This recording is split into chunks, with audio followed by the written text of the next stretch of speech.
safeguard both the environment and the people of Kitui County. In the statement, the Speaker, the committee should address the following. 1,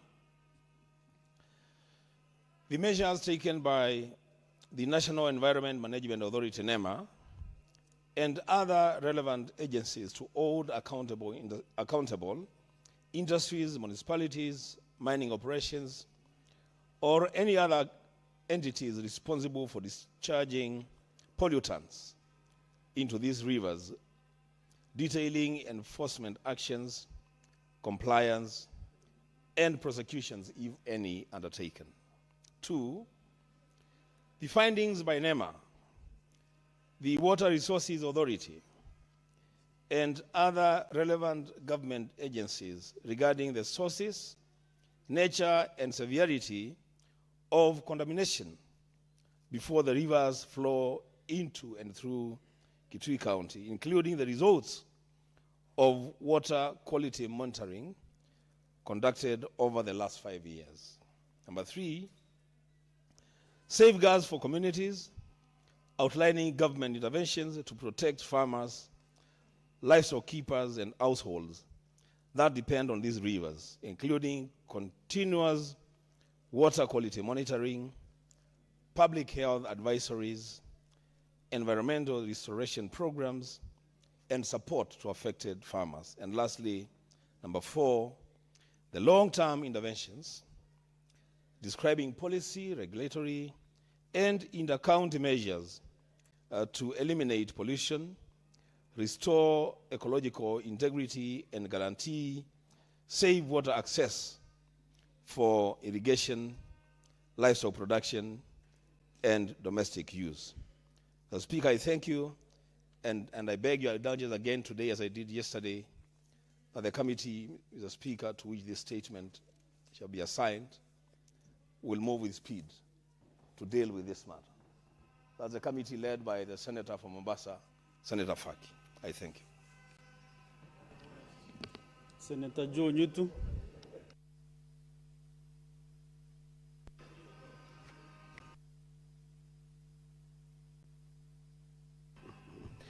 Thank you, Mr. Speaker. I rise pursuant to Standing Order 53-1 to seek a statement from the Standing Committee on Land, Environment and Natural Resources on a matter of county-wide concern regarding the operationalization of the Gikono landfill in Murang'a County. Mr. Speaker, sir, while the commissioning of the facility by the county government of Murang'a marks a significant milestone in improving solid waste management, concerns remain about the implementation of key environmental safeguards, security measures, and community relations that were integral to the project's design. In the statement, the committee should address the following. 1, whether the county government has commenced the 250-meter tree buffer around the landfill and give the expected timeline for completion. 2, the schedule for fencing the entire landfill to secure it against theft, vandalism, encroachment, and unauthorized access. 3, the budgetary provisions made for the establishment of the tree buffer and the construction of the perimeter fence, including the implementation schedule for both activities. 4, the strategies by the county government to ensure adherence to environmental and social impact assessment, ESIA, the Environmental Management and Coordination Act, EMCA, and the National Environmental Management Authority, NEMA, conditions alongside mechanisms for public participation, grievance redress, and fostering harmonious relations with neighboring communities. I thank you, Mr. Speaker.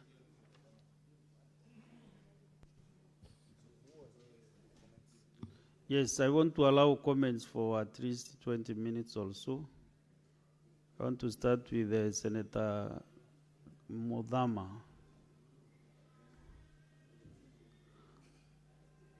Senator Onyonka. Are you ready for comments or you are queuing for some other business? I'm ready for comments. Just under 2 minutes, proceed. Thank you, Mr. Speaker. I want to comment on the statement for Senator Wambua Kitui about pollution of the rivers. Mr. Speaker, this is an issue that is countrywide. Most of the rivers are polluted, and I don't know what the committee would do to NEMA so that they can clean the rivers and so that they can also deal with the people who are polluting the rivers. Mr. Speaker, I think the committee of Senator Seki should really call the NEMA, and I think, Mr. Speaker, NEMA should be called in this House, because now this week, and even last week, we were dealing with pollution of rivers. So NEMA should be called in this House to come and answer why there is so much pollution of the rivers. Thank you, Mr. Speaker. Senator Mboni Kalwale. Thank you, Mr. Speaker. Mr. Speaker, the issue raised by Professor about land use begs for a wider and more generalized answer. Mr. Speaker, we don't know at what stage the National Land Commission is usually involved. The country will remember, Mr. Speaker, when the government came up with the so-called affordable housing program, they just attacked property in towns. For example, if you go to Kakamega, one of the most affluent parts of the city is Milimani. It was attacked, houses were razed down. We supported because we thought the government knew what it was doing, only for it to end up using half an acre of over 20 acres that were peeled down. Our town now looks like a city where there was a war because buildings have been destroyed. The so-called affordable houses have not been put up. This should not be allowed. The National Land Commission should be consulted on such important issues. Mr. Speaker, the issue raised by Senator Wambua, the Senator of Kitui, it is so important.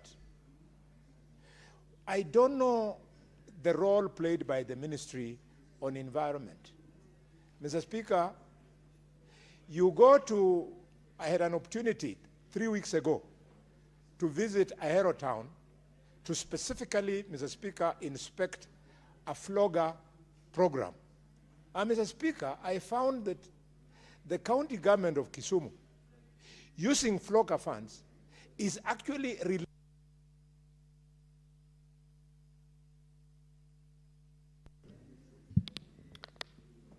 Senator Boni Korara, you know we said 2 minutes, but I want to add 30 seconds so that you conclude what you are just saying. Because you know comments are just a comment, not a debate. Thank you, Mr. Speaker, for your magnanimity. Mr. Speaker, the same thing applies to Kakamega. At Bukhulunya village in Kakamega town, where we have the dam that is supposed to handle sewage, the thing collapsed years ago. It has become a grazing ground for goats and pigs, Mr. Speaker. Raw sewer is just rotating in Kakamega town. Where is government? National level. Since the county government of Kakamega has collapsed anyway, the national government should come in and save us. I thank you, Mr. Speaker. Senator Beatrice Ogola. Honorable Speaker, I rise to give a comment on the statement by the Senator of Kitui, Senator Enoch Wambua. Honorable Speaker, the issue of pollution must concern us as a country. And Honorable Speaker, because of lack of water, most of people along rivers use the water directly without treatment. They use it for domestic use, Honorable Speaker, and it is because of that Honorable Speaker, there are a lot of emerging diseases that are related to sanitation, Honorable Speaker. So, Honorable Speaker, the issue of pollution must not only be addressed by NEMA, but even as a country, we must enhance public education to our people to know that polluting the rivers is actually endangering their lives, Honorable Speaker. Honorable Speaker, once I was a CC in Homa Bay for environment, and there are people who would throw garbage on some rivers, and then the public would call me to tell me that we should be going to collect that baggage. But our people must know that taking care of themselves begin with their own management. So, Honorable Speaker, not only the environment should concern us about this pollution, but, Honorable Speaker, it will add to the cost of the treatment that our people are undertaking. And so, Honorable Speaker, I support this, and the ministry, the county government, NEMA, and the Ministry of Environment must combine all efforts to look at this, and not only in Kitui, but also in the whole country, Honorable Speaker. And lastly, on the statement by Senator Ojienda, Honorable Speaker, we need to know that land remains. Senator Joe Nyutu.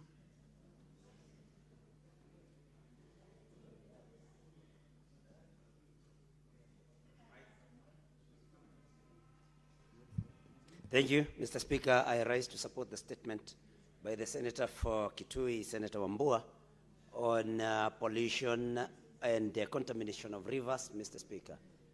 This is something that cuts across the whole country. It may not be specific to Kitui County, Mr. Speaker, because you know rivers flow through several counties. Mr. Speaker, the major missing link has been NEMA. I am privileged to sit in the Committee on Land, Environment, and Natural Resources, Mr. Speaker. And we have been to places. I remember you have visited Sukari Industries, somewhere in Ndiwa. And Mr. Speaker, found that NEMA had not done what they're supposed to do. Mr. Speaker, it's a big matter of great concern that rivers that flow ultimately to the Indian Ocean can be polluted and contaminated with NEMA doing nothing. Mr. Speaker, this will cause a problem not only to the users of the waters of these rivers, but also to marine life. Because at the end of the day, every other river in this country, Mr. Speaker, flows into the Indian Ocean. And so I support that the committee should take priority on this matter and see to it that we prevent these rivers, we protect them against further pollution, because we'll be risking the lives of people. Mr. Speaker, other than waterborne diseases that may come from this pollution and contamination, Mr. Speaker, we can get also other illnesses, especially because some of this contamination comes from industrial waste. And Mr. Speaker, could be this is the reason that we have had a rise in cases of cancers, Mr. Speaker. And I think I would want to urge my chair, Senator Faki, to give priority to this particular statement so that we can be able to protect our lives, the marine life, and the lives and health. Senator Onyonka. Speaker, I have actually been thinking about what Senator Wambua has talked about. And Mr. Speaker, I have an idea, I think, which might help us. Because, you know, we've been discussing this thing of NEMA for the last 3 weeks. Mr. Speaker, why can't the Environmental Committee of this House get out of here and just visit the country? You see, Mr. Speaker, what we have is that, like in Kisii, we only have one NEMA officer who is supposed to go through all the sewer, run through all the water systems in Kisii, making sure that he's looking at the trees which are being cut, and all these things we are talking about. And Mr. Speaker, my honest feeling actually is that, like we have said before, the way we've been having where the Senate goes to mashinani, I think some of our committees, Mr. Speaker, we don't even have to be in this house. Can we go around our country and look at the mess we have created so that then we can come up with solutions which are practical, so that when we are discussing and looking at what needs to be done, the committee should just be making recommendations as to what we need to do.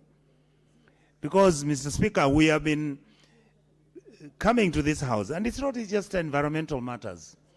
It is on water, it is on, I mean, I could name 20 things which are not going on well. So, Mr. Speaker, I would like to say that I think let the committees visit the county governments, and then each committee can be writing a report. I don't see what we are doing here, sitting in this house every day doing nothing.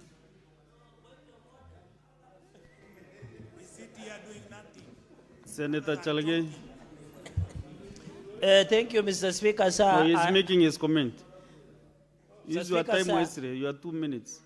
Okay, Mr. Speaker, I just want to call my brother, Senator Onyonga, to order. Because the reason we sit here is a constitutional obligation under Article 96, and one of the roles is to do legislation. So I would want to appeal to him. He's one of the seasoned legislators. He should be well versed with what we do. I think he needs to capture that. I know he was with Matiang'i in the morning, but he needs to capture up to date. Mr. Speaker, secondly and finally, as a country, and I agree with Senator Professor Tom Ojenda on the issue of against conversion of agricultural land into commercial use, Mr. Speaker. Where I come from, we should push for what we call land consolidation policy. And I'm saying this knowing that Senator Professor Tom Ojenda is a land law lecturer who has written extensively on the principles of conveyancing in his book called Professor Tom Ojenda, I think the second edition, Mr. Speaker. As a country, the land does not expand. The limit, the growth that we have, 55.5 million Kenyans, will continue. And Mr. Speaker, that is why the wisdom of Dr. William Samoei Kipchirchir Arap Ruto for coming up with affordable housing. This is the reason. People who want to scrap for affordable housing should listen to this, Mr. Speaker. Because we cannot, even the Kisii, where you're coming from, Mr. Speaker, and Nyamira, people there are so many that there is no land to expand to. The solution is promoting affordable housing program, Mr. Speaker. And we must support the president so that we can ensure we have more agricultural land to produce more food. I'm wondering what our brothers are talking about when they want to scrap affordable housing. Where will you feed Kenyans from? Where will they? Most of them here close their doors when Kenyans go begging for food, Mr. Speaker. Mr. Speaker, therefore we must support their... Senator Manzo.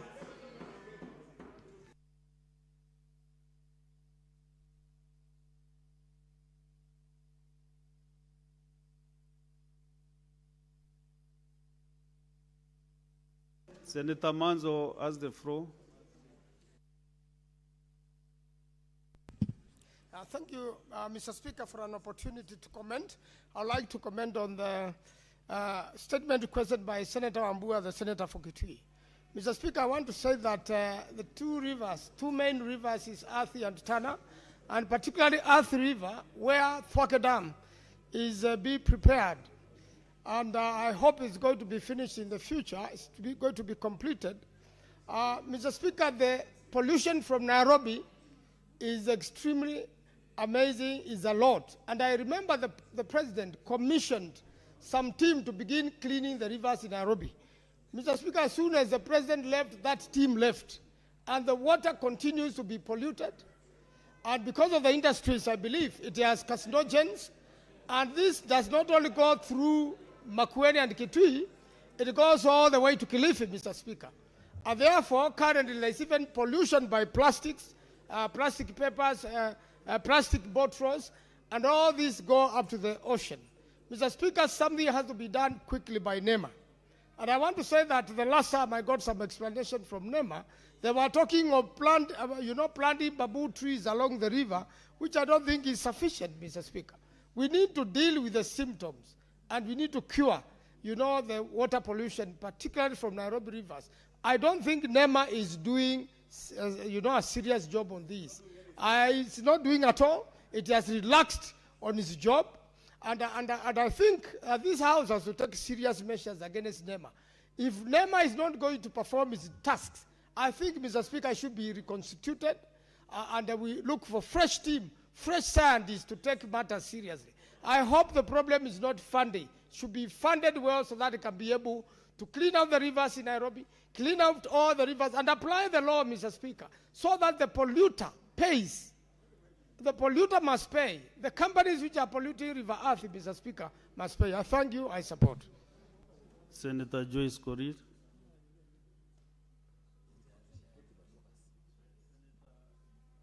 Senator Mandago. Thank you very much, Honorable Speaker. Honorable Speaker, I want to comment on the statement sought by Professor Tom Ojenda on the issue of subdivision of agricultural land, Honorable Speaker. Honorable Speaker, food security is a serious matter for every nation, and continuous subdivision of agricultural land will put this country at risk of having to import food, Honorable Speaker, when we are converting our rich soils for commercial purposes, Honorable Speaker. Honorable Speaker, I want to commend Senator Ojenda for this statement, and ask the House and the Committee for Lands that is going to consider this statement, that they consider amending the Land Act. Honorable Speaker, I speak from experience, knowing that this land function is a shared function between national government and county government. Honorable Speaker, because of that confusion, and because of the amendments in the Land Act that then abolished the land boards that were responsible for approving the subdivisions, Honorable Speaker, you'd find surveyors, land officers carrying out subdivisions at the comfort of the offices, dismantling the much needed agricultural land, Honorable Speaker. Honorable Speaker, I want to ask the Committee for Lands to be diligent and propose amendments so that where necessary, we can actually, as is now, stop any further subdivision of agricultural land in this country.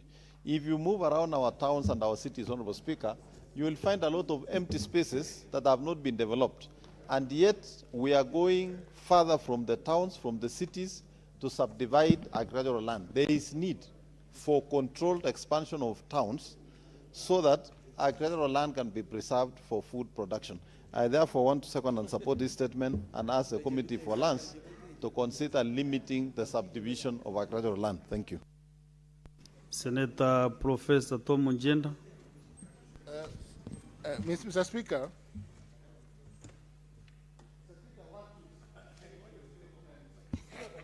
Mr. Speaker, I want to speak to the statement by the Senator for Kitui, Senator Wambua, on pollution, Mr. Speaker. Mr. Speaker, the concerns about environmental regulation and the powers bestowed upon NEMA under the Environmental Management and Coordination Act 1999 are important, Mr. Speaker.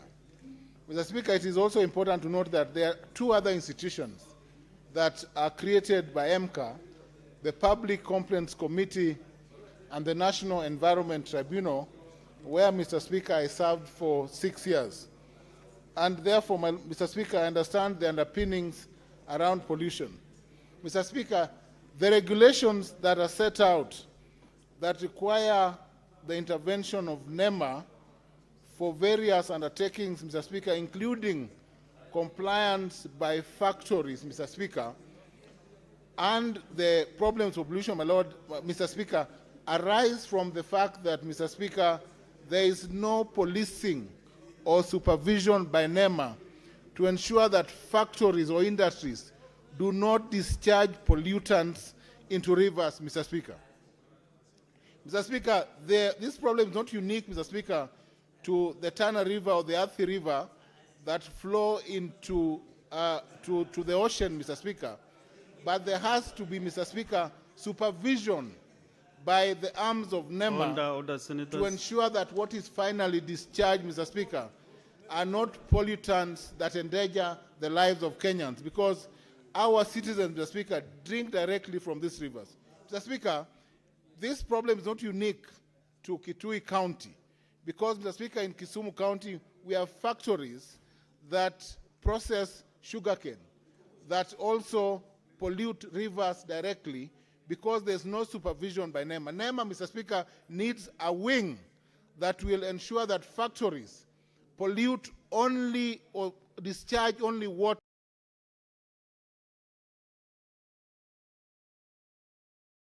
or waste that does not endanger the lives of citizens. Mr. Speaker. And this is a call not just because the law is there, it is simply the implementation of the law. I thank you, Mr. Speaker. Senator Abbas. Okay. Honorable Speaker, I want to contribute to Mheshimiwa Wambua's statement. Mheshimiwa Speaker, actually what is happening in this country is actually, unfortunately, there's a lot of pollution. And NEMA has taken the back seat to control pollution in this country. It's not only in Kitui, it's all over this country. Honorable Speaker, if you go around and see the rivers in this country, most of them, especially in Nairobi and the big towns, is so polluted that you don't even you get disgusted to see that, to take water from there. Honorable Speaker, one other thing is that actually deforestation along the river banks is taking place so much that the river is polluted because of that activities. Honorable Speaker, one thing we need to do now is that we need to have a policy, and a serious one again, that can be enforced by NEMA, so that all the river banks must be protected. That the rivers, people must not plow or farm 50 meters from the river banks, so that at least we can be able to contain those trees along the river bank, so to avoid too much pollution. Honorable Speaker, if you go to Alawal, you see rivers passing in the middle of the cities, and they look so nice and so clean. So we can do that actually in this country also. Also, the other one, Honorable Speaker, I want also to contribute to Professor Ojeda's statement. Honorable Speaker, food security is very important in this country. This country actually is now becoming we only receive food from outside. We are all becoming consumers. We cannot be able to make our own security for food production. Honorable Speaker, land subdivision should be stopped. 2, land for production of agriculture must be at least having a certain size, like 100 acres.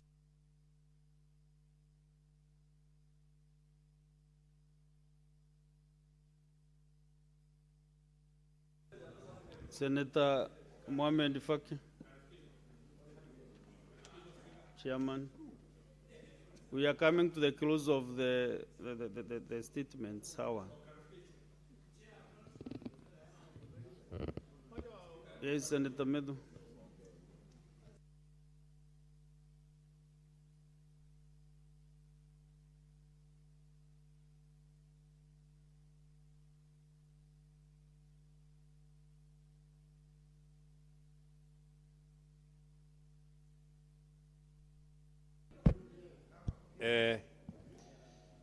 Mr. Speaker, sir, I seek for your direction.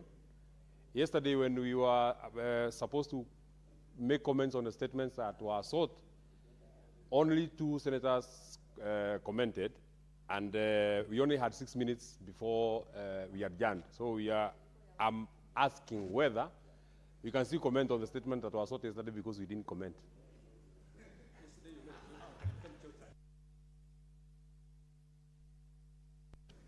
Senator Munyihaji Faki, Chairman, dealing with the NEMA. Tell us something about the NEMA. Every day there are NEMA issues in this house. Can you brief us on maybe your plan as the committee on NEMA issues? You remember the CS was here last week? Yes, and a lot of members, many members raised issues about NEMA. Thank you, Mr. Speaker. I remember last week the CS environment was present in the House, and even the answers that she gave were very unsatisfactory to the members who attended the session. Mr. Speaker, so I think we need a plenary to discuss the NEMA issues in this House, because if you look at the issues of pollution of rivers, pollution of the environment arising maybe from mining activities, pollution of the sea, for instance in Mombasa, the Mombasa Water and Sanitation Company drains their sewers into the Indian Ocean. And even my colleague here, Senator Ososi, visited the Kipevu water treatment as a committee, and he saw firsthand that sewer is draining into the Indian Ocean. So, Mr. Speaker, I think whereas my committee is going to take up the issue, but we need a Kamukunji with the NEMA and the minister, the CS in charge of environment, present in this house, so that we can address all the issues that members have been raising over NEMA. Mr. Speaker, if you go to Athi River here, Athi River, all the are draining into the Athi River. Nairobi River also, although there are some plans which are ongoing to rehabilitate the Nairobi River, again, pollution is high in Athi River and in Nairobi. So, Mr. Speaker, this is a crisis, a national crisis, because most of the NEMA officials also who are working in our counties are part of the corruption cartels that feed into this problem. They are supposed to go and inspect, nobody goes to inspect. They are supposed to make closure orders, they don't make the closure orders. They are supposed to make reports to the ministry, nothing is done, Mr. Speaker. So we need this plenary with Akamukunji, with the CS and NEMA, so that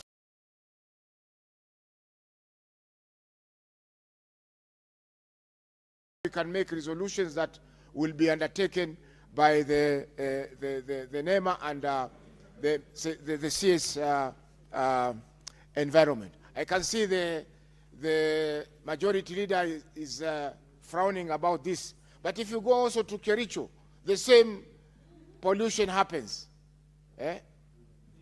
Ruvanyando, your tea factories in Kericho. The other day, Senator Nyutu was complaining about the waste from avocado factories in Muranga and Kibos Sugar being drained into River Nyando and into the Maji Mazuri in Muranga. So, Mr. Speaker, this is a crisis. We need to do something about it. Thank you. Yes, Majority Leader.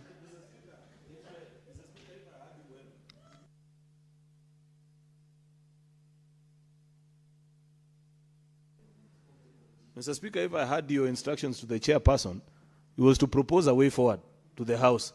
But he has rewritten the Book of Lamentations, Mr. Speaker, and added a new chapter, just pouring the misery which we are already aware of. What we are expecting to hear from the chair, Mr. Speaker, is what is the proposed way forward, so that as a House we can assist him. He has put across a proposal, Majority Leader, on the senators. You know, all of us cannot be chairs at the same time. So I want to to inform the Majority Leader from my seat. He gave an undertaking to have the CS and the NEMA team appear before the Senate in a Kamkunji way, so that all of us can be able to engage NEMA. The CS was here last week, and she was not able to explain a lot on NEMA issues. So I think that is a way forward, but then maybe a commitment on when, after how long. Senator Wambua. Subject. Thank you.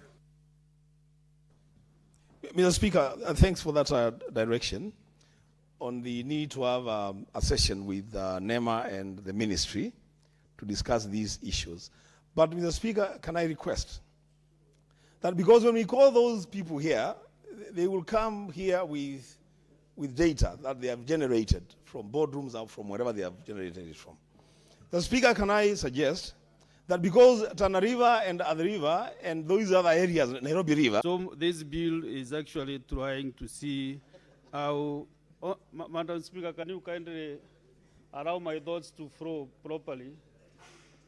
In these municipalities, Madam Speaker, although we have got the boards of these municipalities, and we have got the chairman of the board that runs these municipalities, Madam Speaker, the essence of service delivery in those municipalities, Madam Speaker, if you are explicit enough to give those functions, whether it's supervision or otherwise implementation, to the deputy governor, then you are giving the deputy governor an explicit role that then will also empower the deputy governors in terms of thinking about financial and budgeting tools that sidelines those deputy governors, Madam Speaker. And Madam Speaker, we also have another opportunity that I think that perhaps the author of this bill, our able deputy speaker, and the esteemed Senator for Meru, who has been doing a lot of legislation in this House, Madam Speaker, another way that money goes to the CRF, apart from these three that I've mentioned, is through on-source revenue. And there is no place that is so blurred to even the Senate as the on-source revenue. Madam Speaker, our governors are collecting millions and millions of money through on-source revenue that, if you look critically, is not even automated.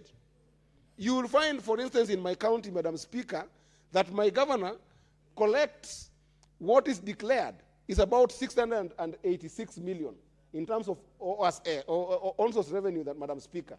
But if you look at the potential of the county, and even if you look at the data that comes from what you will see border people, you will find that the governor, through his revenue officers, put borders to give him money through some rope of some sort in the middle of nowhere.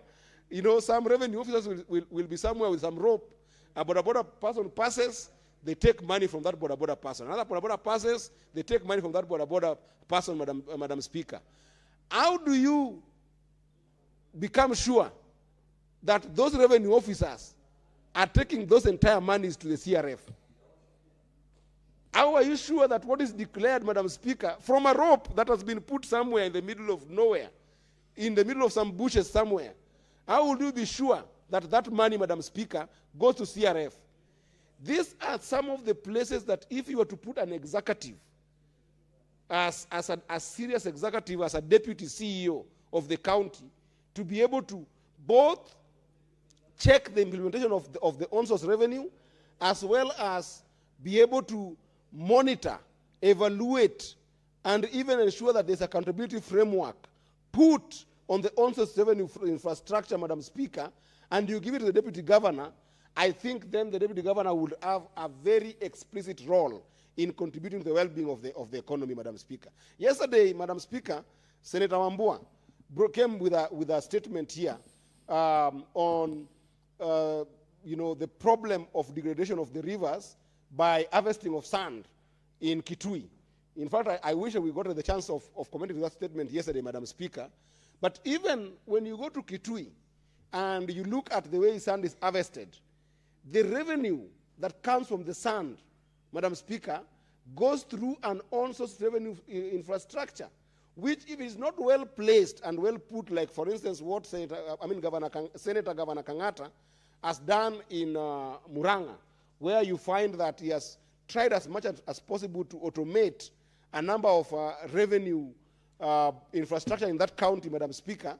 If you look at Kitui, which is not dissimilar to Migori, where in Migori we also harvest sand, but the sand harvesting happens mostly from River Migori, as well as from the lake in a place called Modi in Nyatike. The sand harvesting and the money that is being gotten and received by the governor through his revenue officers, Madam Speaker, is completely not automated. And there's not even ways of thinking about how do you go and regenerate those riverbanks as well as the lake shores where this sand is taken from, Madam Speaker. There's no mechanism whatsoever of making sure that after those sand harvesting are done, then there is a way of going back to rehabilitate those lands, and there's a way of going back and plowing back those resources to the community to be able to help those communities. If you were to give the deputy governor a very specific role like as such, then, Madam Speaker, I could see how then they become more meaningful.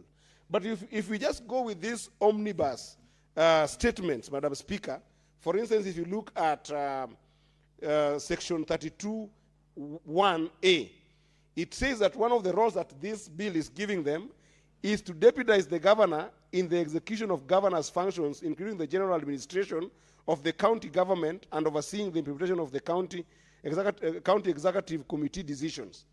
Madam Speaker, that still leaves the masses of governor as the one that will determine what that county deputy governor will do. Madam Speaker, the next one says here that undertake the functions of a specified appointed position in the county executive committee as may be assigned by the governor. Again, we are going back to leave the fate of the deputy governor in the hand of the governor. You see another one here, Madam Speaker, represent the governor and the county government in various official capacities at the national and the county levels of government. Madam Speaker, how will you implement this? With the ego we have seen the governors having in this country, Madam Speaker, where all functions are about them. In Migori County, Madam Speaker, my own governor even carries his own chair to those functions. And as a red carpet to those functions. And we have seen a number of governors doing this, you know. So I wonder which governor will allow their county governors, if there's no mutual understanding and mutual respect, which is what we're trying to solve here, Madam Speaker. I don't see any governor allowing their deputies to be the face of that county in national functions and to be the face of that county in county functions, Madam Speaker. And therefore, Madam Speaker, what I'm trying to say here without belaboring, because I really support this bill, is that for us to solve that lacuna of ambiguity of roles, let us use this bill to bring about amendments, and I hope that the author will listen to us and perhaps also allow us to draft some amendments, Madam Speaker, to make these functions of the deputy governor as explicit as we can. Because the functions of the governor are already so explicit. And I think that the opportunistic way to do that is look at the sources of revenue that are going to the county and align those sources of revenue with functions that they go with, and then look at what functions can the deputy governor do that is best. Because if you do that, then you'll give the county government some sanity, where even in a situation whereby there's financial sidelining and starvation that my friend Senator Chage was complaining here about, that in some county governments, like Siaya, the deputy governor is completely sidelined financially, and not just sidelined, also starved. You find that sometimes even just approval of vote aids for that deputy governor are simple things as a vote aid on vehicles, a vote aid on some staff, a vote aid on some travel and subsistence, whether domestic or international, Madam Speaker, is completely sidelined. The best way to cure it is to make sure that the sources of resources that are going to county, the respective functions that are going to going with those resources, are looked at more holistically and objectively, and then assigned particular roles that goes with those resources. And I've cited a number of them from the World Bank side, from the additional revenue allocation. Maybe the hardest one to malign, Madam Speaker, might be difficult, is the equitable share. Because the equitable share sometimes, Madam Speaker, goes even to affect some of the overheads that do constitute the recurrent budgets of the county. And in some counties, Madam Speaker, we have also seen some serious projects that will constitute what we'll call flagship projects. For instance, in Migori County, Madam Speaker, we have seen 5 flagship projects that are going on that are affected in some way by the national revenue. You know, we have got the stadium that is going on there. We have got markets that are going on. We have got KIPES. We have got the, the airport that is being made in Migori County, Madam Speaker, as well as generally the headquarter, the county headquarter. Those ones might be difficult to take away from the governor. But the ones that do affect some other sources of revenue that we might not be able to trace, like the on-source revenue, Madam Speaker, I strongly feel that if we aligned those functions with the deputy governor, then perhaps they will have some more meaning that always brings dignity not only to them, but also dignity to the people who actually fronted them or supported them to support the governor to take that seat. Therefore, Madam Speaker, I don't want to speak too much because there are colleagues who also want to contribute to this bill, but I do support this bill, but with some serious amendments to make these functions as explicit as possible. I thank you, Madam Speaker. Senator Methu.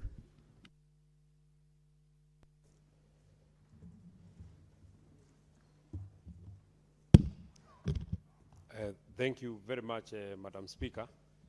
With your kind indulgence, if you allow, please allow me to also congratulate my brother, my age mate, Senator Eddie, on his appointment and new role as the Deputy Minority Whip. You know, Madam Speaker, for the 4 years that we've been here, we have seen the clock go all around. I was here when Senator Sifuna was hounding the Senator for Isiolo out of office, and we were all here. We were really happy about it. Senator Dango and I were removed from office by Senator Boni Halole. He's the one that moved the motion here. Now he's with us in the trenches. We have seen everything here, and we shall see everything. So I congratulate Senator Eddie, and I tell you that enjoy when it lasts. Now you are Deputy Minority Whip, you are Chairman Committee on Roads, you are Vice Chair Committee on CPIC. Enjoy when it lasts. You have been there. And maybe you shall join us in the trenches someday. Madam Speaker, I thank you very much for giving me an opportunity to weigh in my thoughts on this particular bill. I have spoken about this many times, but I feel like the way this bill has been ordered, and that is why I would want to have a very serious conversation with Senator Eddie Okech, because from his contribution, I think he has more problems with the bill than he supports the bill. In fact, he proposed more amendments than he supported what is contained in this bill. I feel like, Madam Speaker, the move of this motion, the Honorable Senator for Meru, is trying to cure a headache by cutting off the neck. He's actually trying to cure diarrhea by stitching the exit. I don't feel, Madam Speaker, like, you know, Madam Speaker, there are two things we can't legislate. I don't know what is amusing to the Senator for Narok. Madam Speaker, Madam Speaker, you know there are two things we can't legislate. We can't legislate relationships, and we can't also legislate love. You know, those are issues that we can't legislate. Madam Speaker, the ultimate resolution of this particular challenge, because I think we have stated the problem. All of us have stated the problem that many deputy governors are suffering. I have said it many times. All of us have said it many times.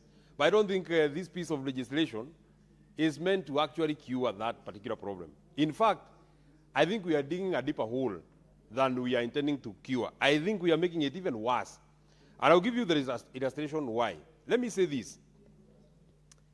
It is in the thinking of the move of this motion that once we allocate a specific responsibility and role on the deputy governor, then we can at least give the deputy governor some leverage in terms of the administration of a county. But let me tell you this, Madam Speaker. It is common knowledge that it is contained in the Constitution of Kenya that the chairman of the Intergovernmental Budget and Economic Council, IBEC, is the deputy president. In the days preceding to Mr. William Ruto's administration, Mr. William Ruto was the deputy president. When he fell out with his boss, President Uhuru Kenyatta, IBEC was being called and nobody was attending, despite the fact that it is contained in the Constitution, not in a statute, in the Constitution of Kenya, that the chairman of IBEC is the deputy president. When he fell out with President Uhuru Kenyatta, nobody was attending IBEC. He was calling IBEC and only governors from his own formation. In fact, let me say it, only governors from Rift Valley and a pocket of some governors from Central Kenya who supported him then were attending IBEC, despite the fact that it is contained in the Constitution. So therefore, even if we more holistically and objectively, and then assigned particular roles that goes with those resources. And I've cited a number of them from the World Bank side, from the additional revenue allocation. Maybe the hardest one to malign, Madam Speaker, might be difficult is the equitable share. Because the equitable share sometimes, Madam Speaker, goes even to affect some of the overheads that do constitute the recurrent budgets of the county. And in some counties, Madam Speaker, we have also seen some serious projects that will constitute what we'll call flagship projects. For instance, in Migori County, Madam Speaker, we have seen 5 flagship projects that are going on that are affected in some way by the national revenue. You know, we have got the stadium that is going on there. We have got markets that are going on. We have got KIPES. We have got the, you know, the airport that is being made in Migori County, Madam Speaker, as well as generally the headquarters, the county headquarters. Those ones might be difficult to take away from the governor. But the ones that do affect some other sources of revenue that we might not be able to trace, like the on-source revenue, Madam Speaker, I strongly feel that if we aligned those functions with the deputy governor, then perhaps they will have some more meaning that always brings dignity not only to them, but also dignity to the people who actually fronted them or supported them to support the governor to take that seat. Therefore, Madam Speaker, I don't want to speak too much because there are colleagues who also want to contribute to this bill, but I do support this bill, but with some serious amendments to make these functions as explicit as possible. I thank you, Madam Speaker. Senator Methu.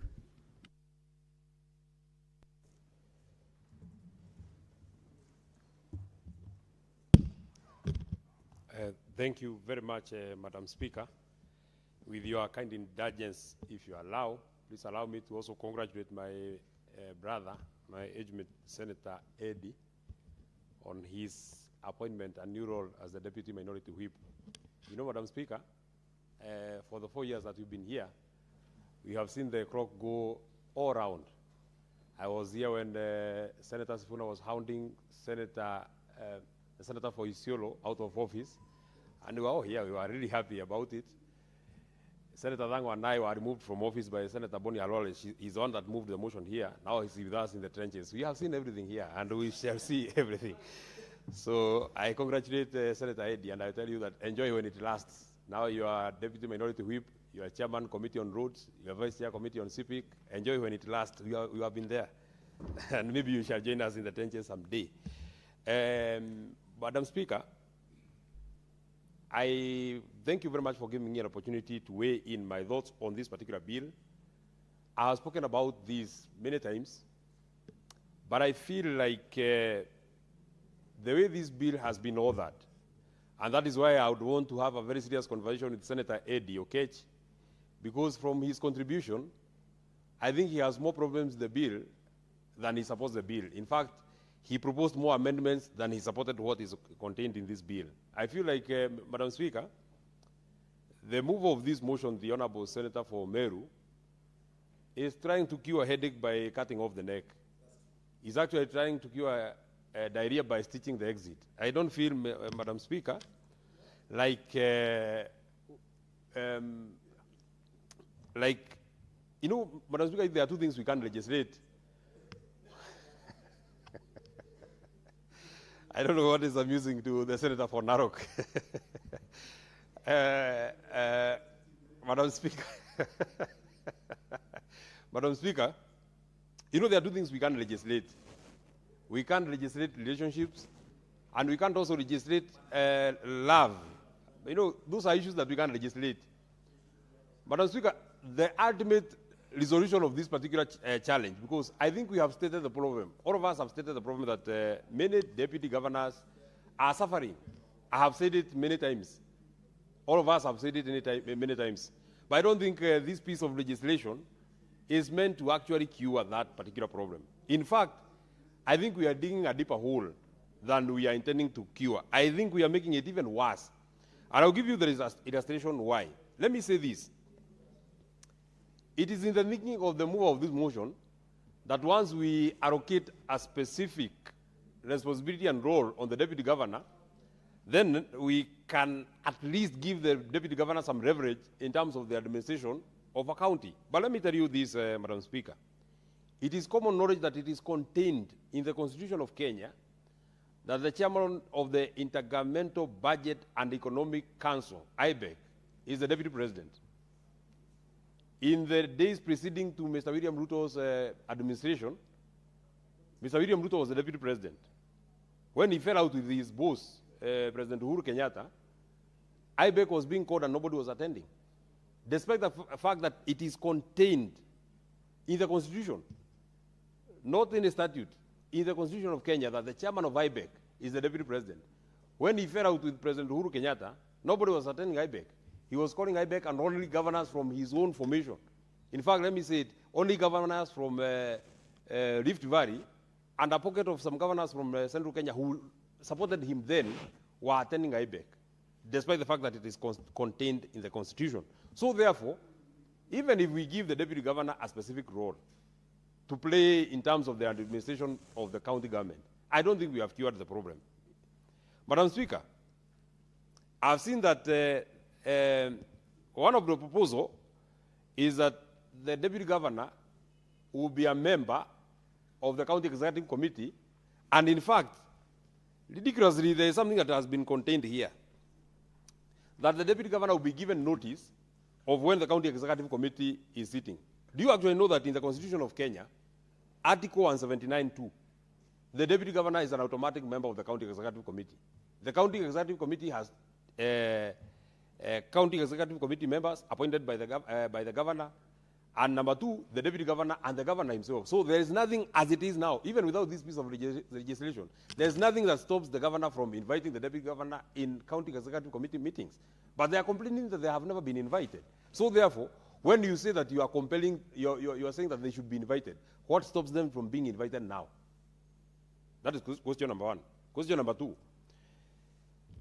If the deputy governor have fallen out with the governor, and we are saying the person who appoints this deputy governor to a substantive role in the county executive is the governor.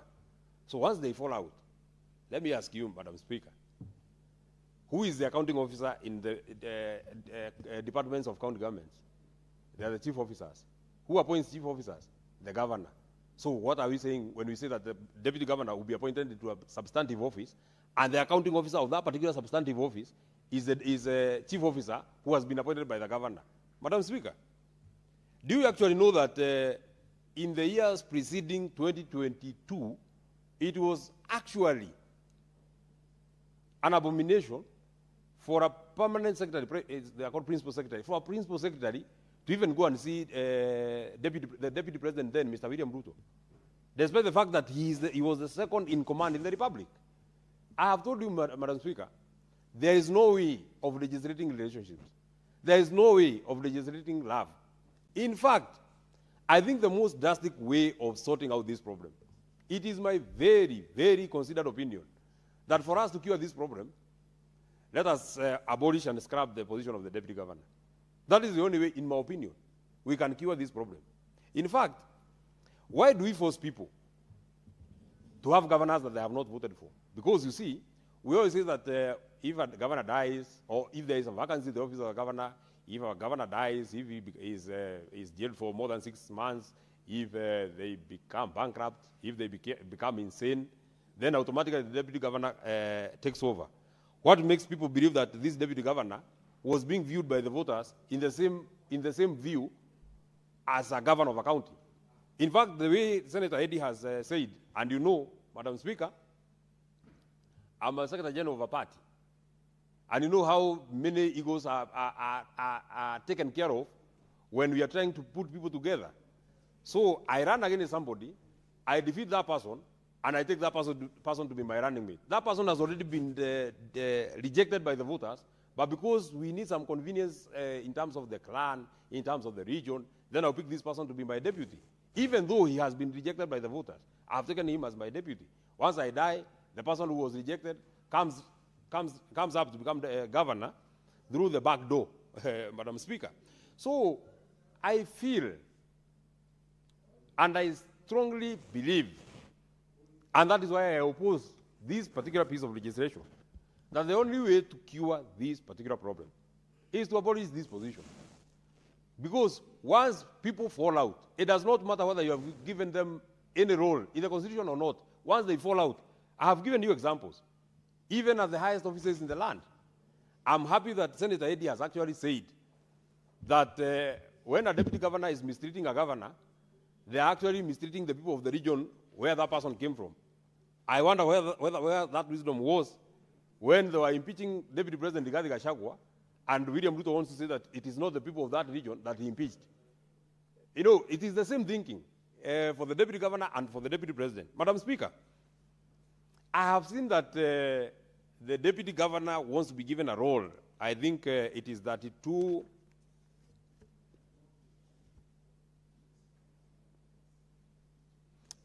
Madam Speaker, if you read the 32G, is what I was speaking about. He will attend county executive committee meetings as a member of the county executive committee, pursuant to Article 179 of the Constitution, and be entitled to reasonable notice of county executive committee meetings. I am asking this question. As it is now without this legislation, what stops a deputy governor from attending or getting notices of these meetings? He is a member of the executive committee anyway. With or without this legislation, the deputy governor is a member of the county executive anyway. So this number G is not supposed to be here. Now, if you read number H, Madam Speaker, from time to time, the deputy governor would appear to the county assembly to respond to questions regarding the implementation of the county development projects by the county executive committee. You know the reason why the governor is invited? The CEO of a county is a governor. And every time, even when people appear before either the committees of parliament, in Senate, and even in the county assembly, the accounting officers are the ones who are dealing with the finances of the county, Madam Speaker. So tell me, what role would a deputy governor be doing in the audit of a county? They have absolutely no role. They are not accounting officers. They are not. They have no role in terms of implementation. They have exactly nothing to do in terms of appearing for audit questions. Assuming, and I know there are some members of this house who have sat in the Public Accounts Committee, assuming we have invited a county to come and appear before Parliament, and a deputy governor appears. Do you think any committee of Parliament would want to listen to a deputy governor? Why would we listen to him? He has no, he has no executive authority of the county. Why is he appearing? What is he appearing here to do? Number I, assist the governor in the implementation of the county budget. Madam Speaker, since we are trying to bring this legislation to manage the relationship between the governor and the deputy governor, tell me, if you have already fallen out, how will that person assist me in the implementation of the budget? In fact, tell me, how is he meant to implement it, to assist in the implementation? Because you see, the county is divided in departments. There is a for example, there is a budget of the Department for Water. There is a budget for the Department for Sports. There is a budget for the Department of Roads. That department has a director. That department has a chief officer. That department has a CCM. Tell me, where does the deputy governor come in terms of implementation?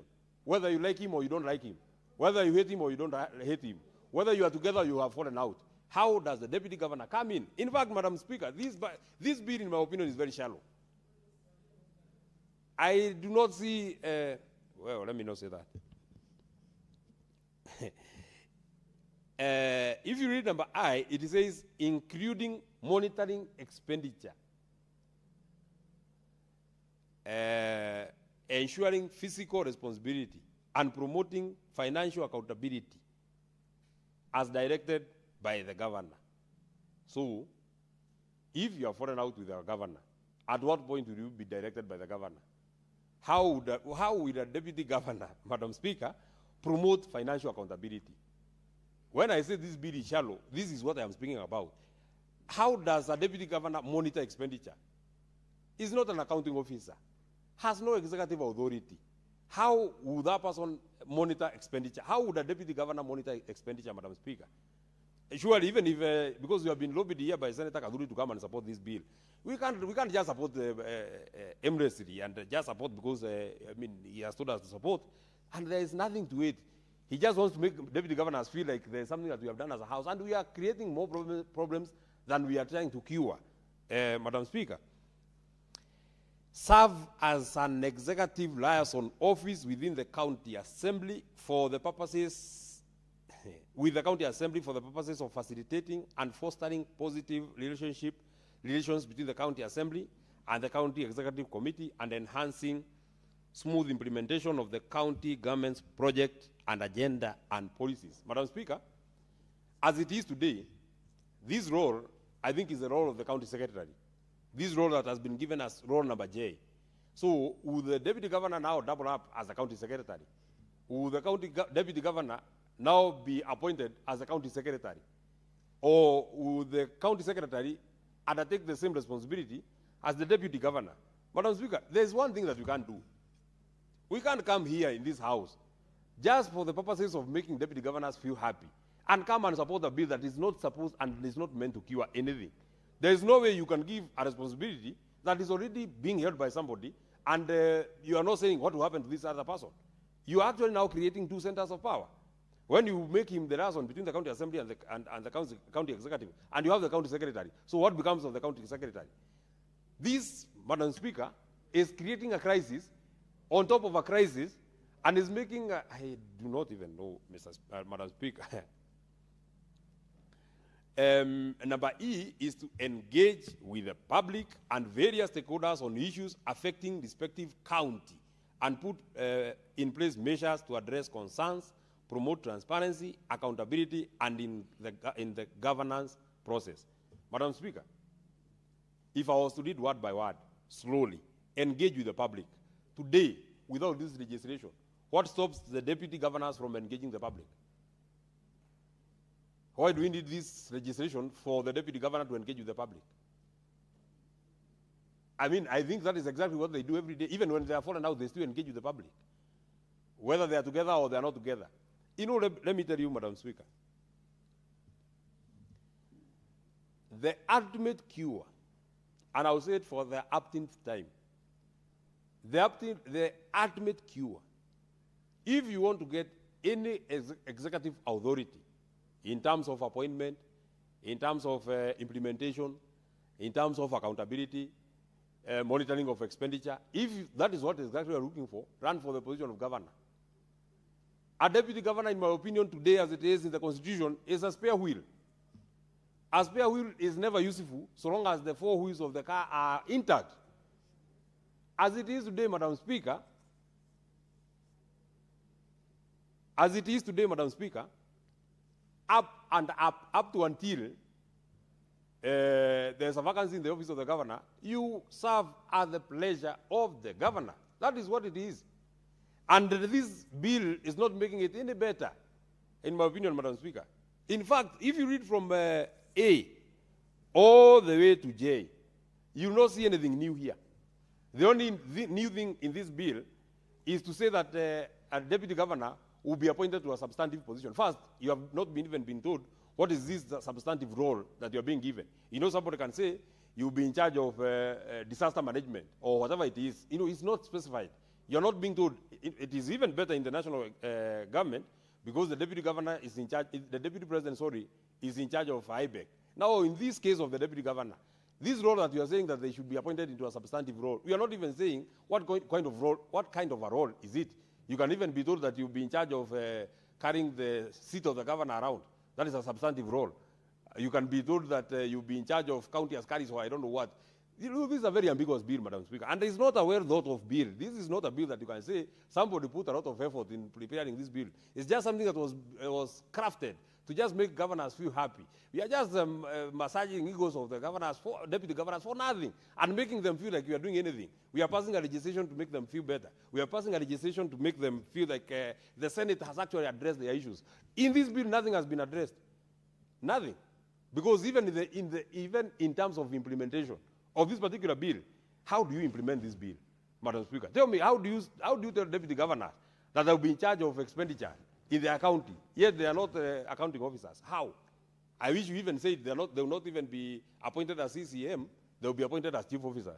Because at least a chief officer is an accounting officer. But you are saying that, Madam Speaker, with those very many remarks, I wish to say that I vehemently oppose this piece of legislation. I don't think we need to amend this. We need to just do away with it and do a fresh bill and make it better. Senator Olekina.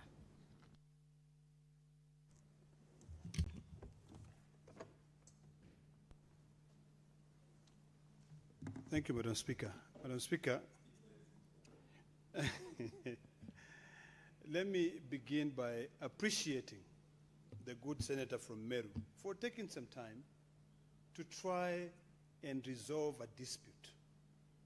The intention of the bill is very good, but the drafting of this bill risks creating another center of power. It will worsen the current situation of the conflict between the governors and the deputy governors. Madam Speaker, I feel the struggles, the challenges that the deputy governors go through.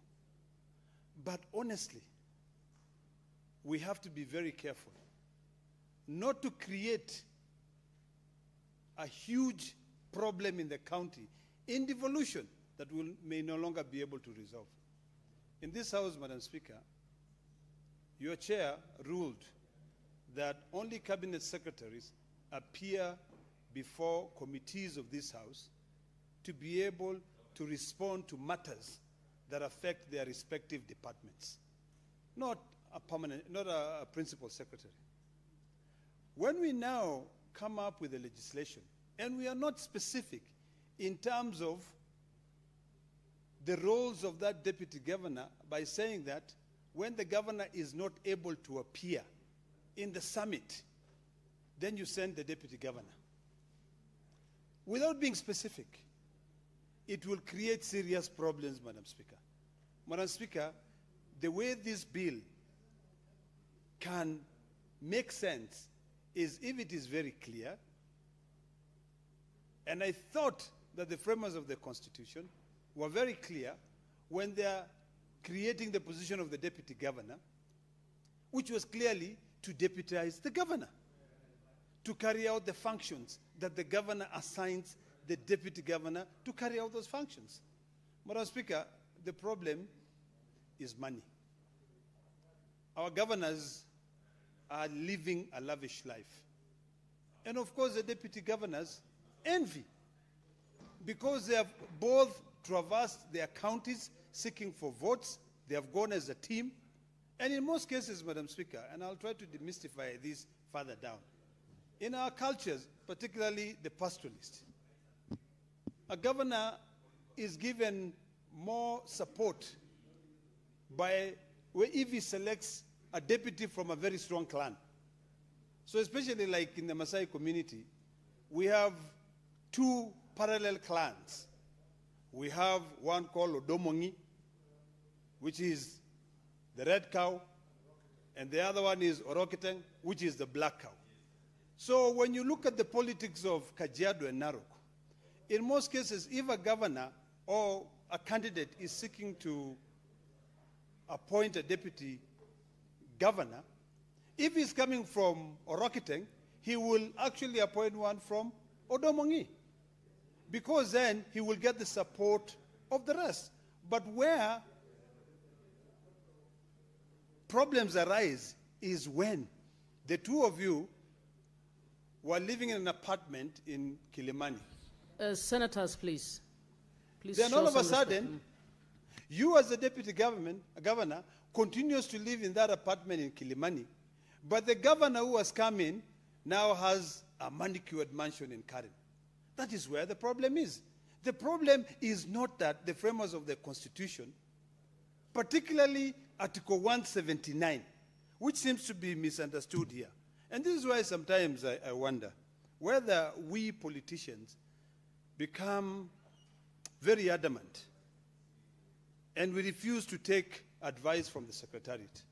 Because I'm just trying to understand how the drafters of this legislation would actually repeat what is already in the law.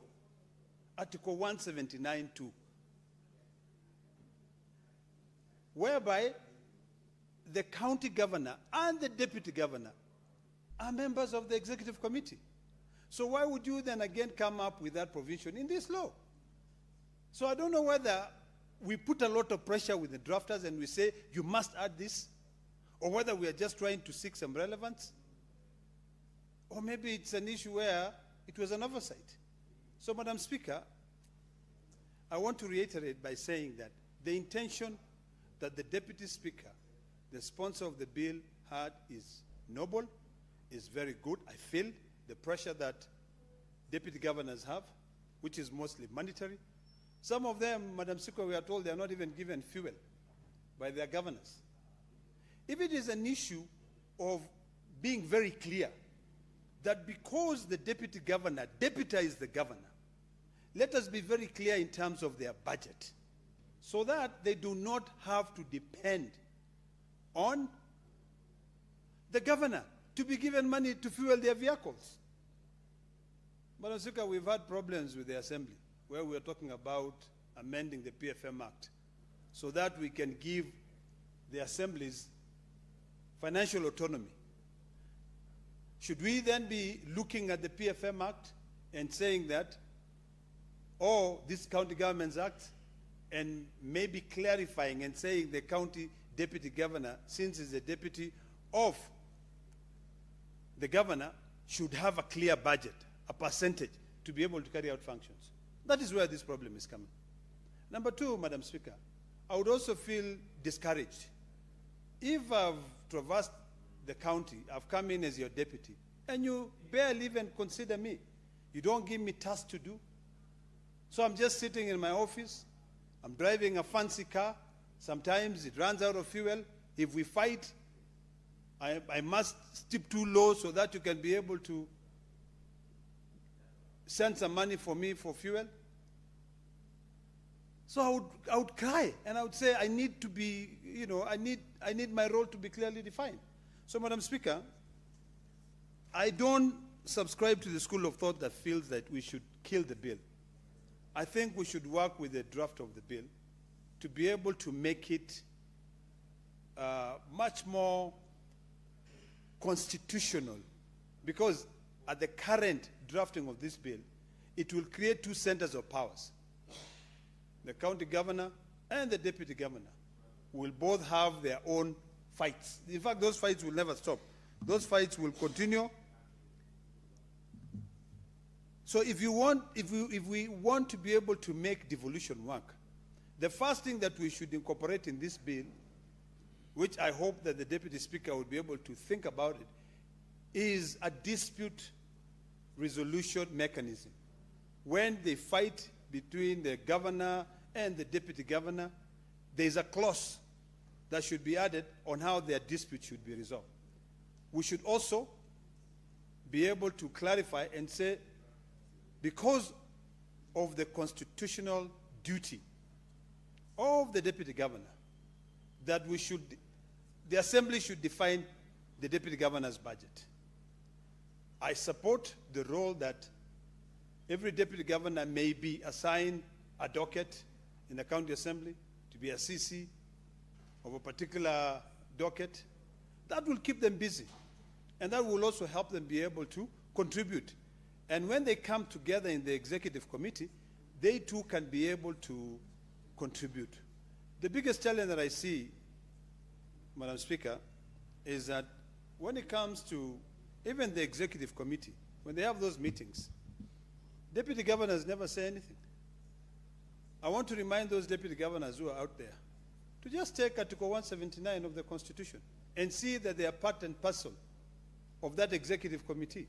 And in fact, Article 179 says the executive authority of the county is vested and exercised, is vested in and exercised by executive committee, which it is the governor, the deputy governor, and the 10 CCs. So, Madam Speaker, Senator my views on Olekina. this. Oh, Mr. Speaker, Thank I'm you. glad to see you. I wanted You're here. I wanted you to take note of the change of the chair. Thank you. You know, this you change so often. Sometimes we don't even get to see. So, Mr. Speaker, I think it is imperative that anyone who is given a responsibility, you carry that responsibility diligently. You know, there are counties that the governor and the deputy governor work very well. My 2 cents on this is that before you go into a campaign, the two of you should have a clear, legal binding memorandum, so that you can run the county effectively and not create 2 centers of powers. Earlier, I think a couple of years ago, if it was not last year, we were asked to impeach the deputy governor of Siaya. But this House did not feel that there were merits of impeaching that deputy governor. And in fact, what was happening is there was an issue of personality differences, conflicts between the governor, James Orengo, and his deputy. So should we allow ego or egoism to be able to dictate on how governance should be exercised? My answer to that is that no, Mr. Speaker. So, Mr. Speaker, I'd like to encourage my brother, the Deputy Speaker, to take some time and personally reread every clause, because most of the clauses here that they're proposing to be amended or to be included, particularly 32, they are all a repetition, and it's a creation of nothing but confusion as well as another center of power.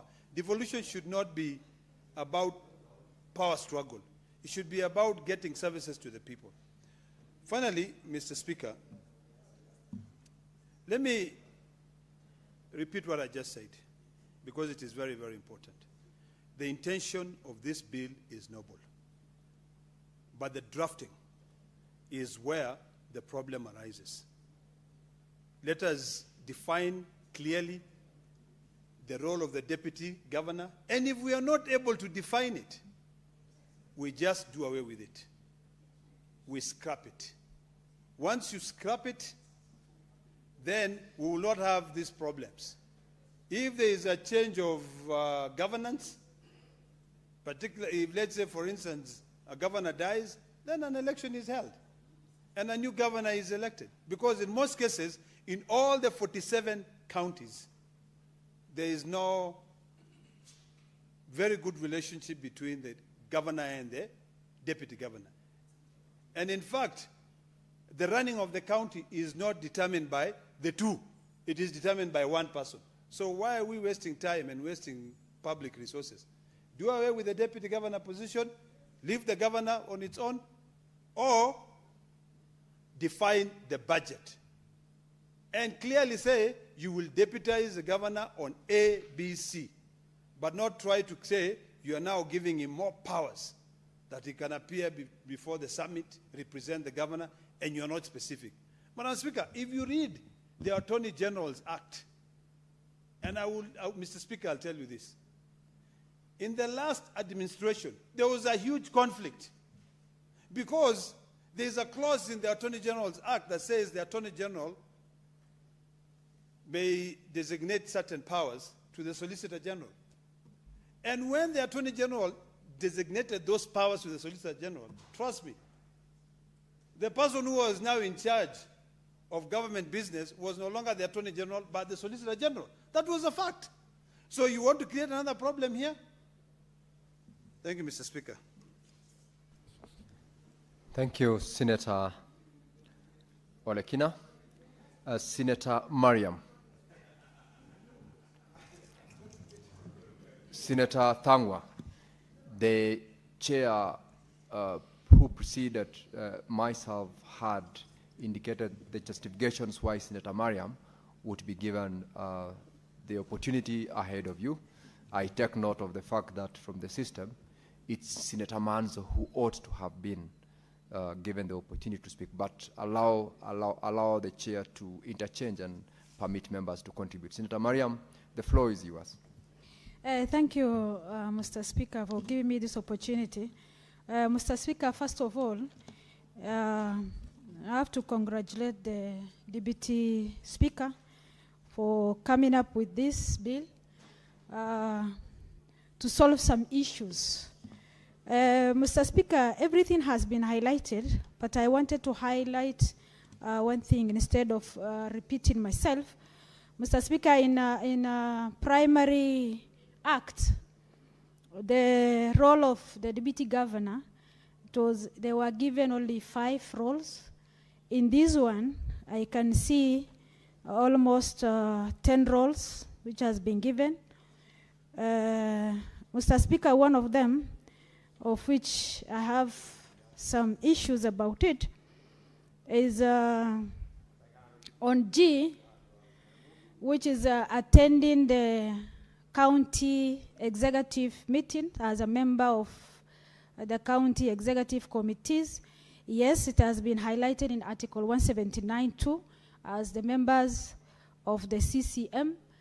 But in that article and in the primary bill also, it is silent on the attendance of deputy governor to attend these CCM meetings. That shows that it is rather open for him either to attend or not. But this one is restricting him to attend. If he's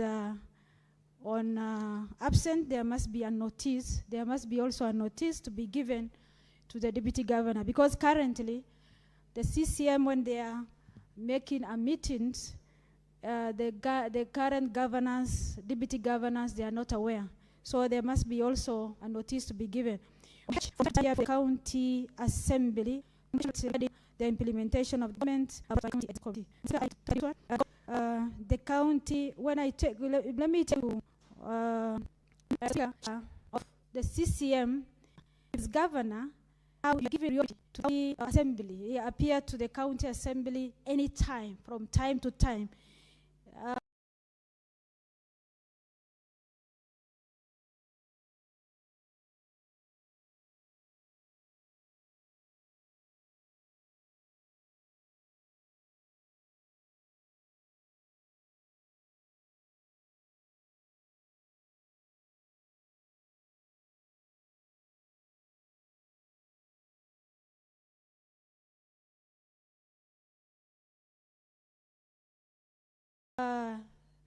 That is contrary to the appointment where they are appointed as the county executive members, because who appoints him as a county executive member is the governor. So the overall chair is the CEO of the county government. The CEO of county government is responsible to answer all questions to the county assembly, not to him. Maybe he can appear or to the county assembly on responding to the docket he has been given under the county executive committee members. Because when we visited some counties, we realized that CCM of health, most of them is deputy governor. Now, when the issue of county issue of the health issues to be raised, he can appear as a CCM, not as a county deputy governor. So they have to specify at what time he can appear on the county assembly to respond to a question to who. On the other one is on the issue of assisting governors in implementation of the county budgets. In this one, it is a blanket clause. It has to be specific to assisting governors in implementation of the county budget on which role he has been given as CCM. Because if he or she has not been given a CCM, he cannot take that opportunity of implementation of the budgets and monitoring of expenditure. So this one must be specifically to the role he or she has been given in the county CCM docket. As per the G, serve as executive liaison office with the county assembly for the purpose of facilitating and fostering the positive relationship between the county. Mr. Speaker, this one is overruled because he is not the CEO of the county executive. So the person who is county executive is a governor who contrary to respond to the county assembly and also make relationship with county assembly. But if you give to the county deputy governor, it is more of colliding of the county governor and the deputy governor. And what is happening, even because they are fighting on that, this role will come up and it brings the conflict of interest between the two.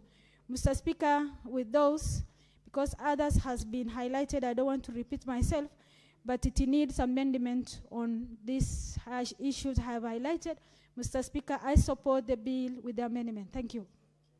Senator Manzo.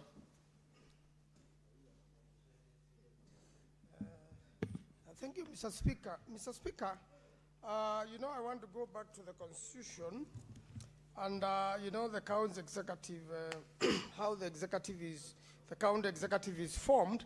This is under Article 179(4). The county governor and the deputy county governor are chief executive and deputy chief executive of the county, respectively. Subsection 5, when the county governor is absent, the deputy governor shall act as the county governor. And then, you know, also under Article 180, subsection 5, each candidate for election as a county governor shall nominate a person who is qualified for nomination for election as county governor as a candidate for deputy governor. Those are the provisions in the Constitution. And from the proposal which has been proposed by Senator Gathuri, Senator for Meru, who I have a lot of respect for,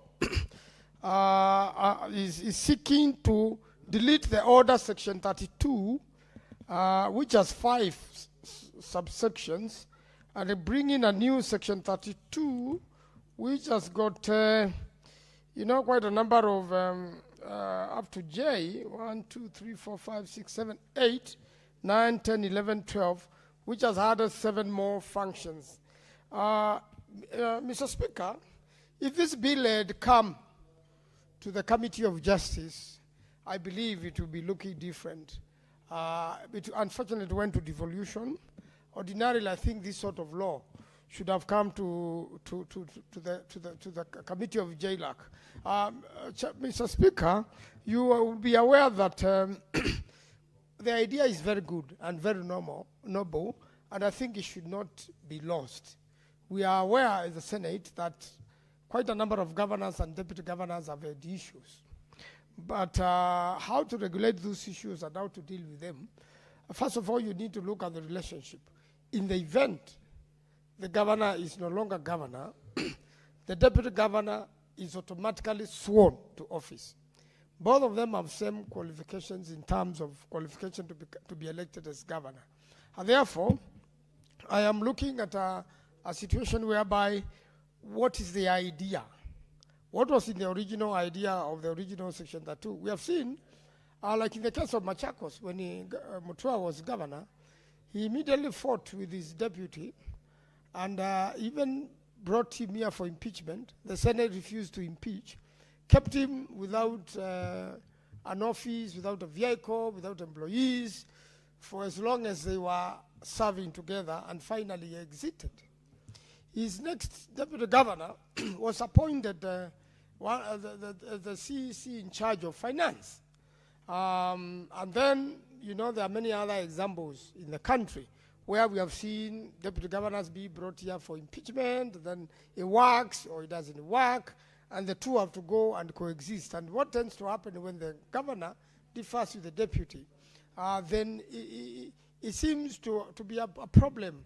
And in a lot of cases, like in the case of Honorable Savula and his governor, you know, both of them are shareholders of their government. I would say equal shareholders. Each person contributed to the existence of the other. Honorable Savula, having been a member of parliament and having been a journalist, and is very vast with many things. I believe the two of them gel very well and help each other very well and are able to share power.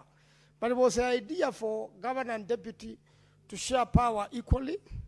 I don't think so, although such arrangements can be done. And even that has been the situation in the national government in Kenya. Since devolution came, and since we have a presidential system, each election, the election of President Uhuru and William Ruto were like 50-50 shareholders of their government. Similarly, at the first round, and even a second round, and even currently, the election of William Ruto as president and the second deputy governor of the republic, it was a 50-50 arrangement. If anything, Rigathi Gachagua had brought, more numbers than the other. And similarly with the county governments, there's nothing to call out of order. I know you don't like the second deputy president, but even when you, Cheragai, when you become, there's no point of order. Senator Manso, let me allow Senator Cheragai to raise his point of order.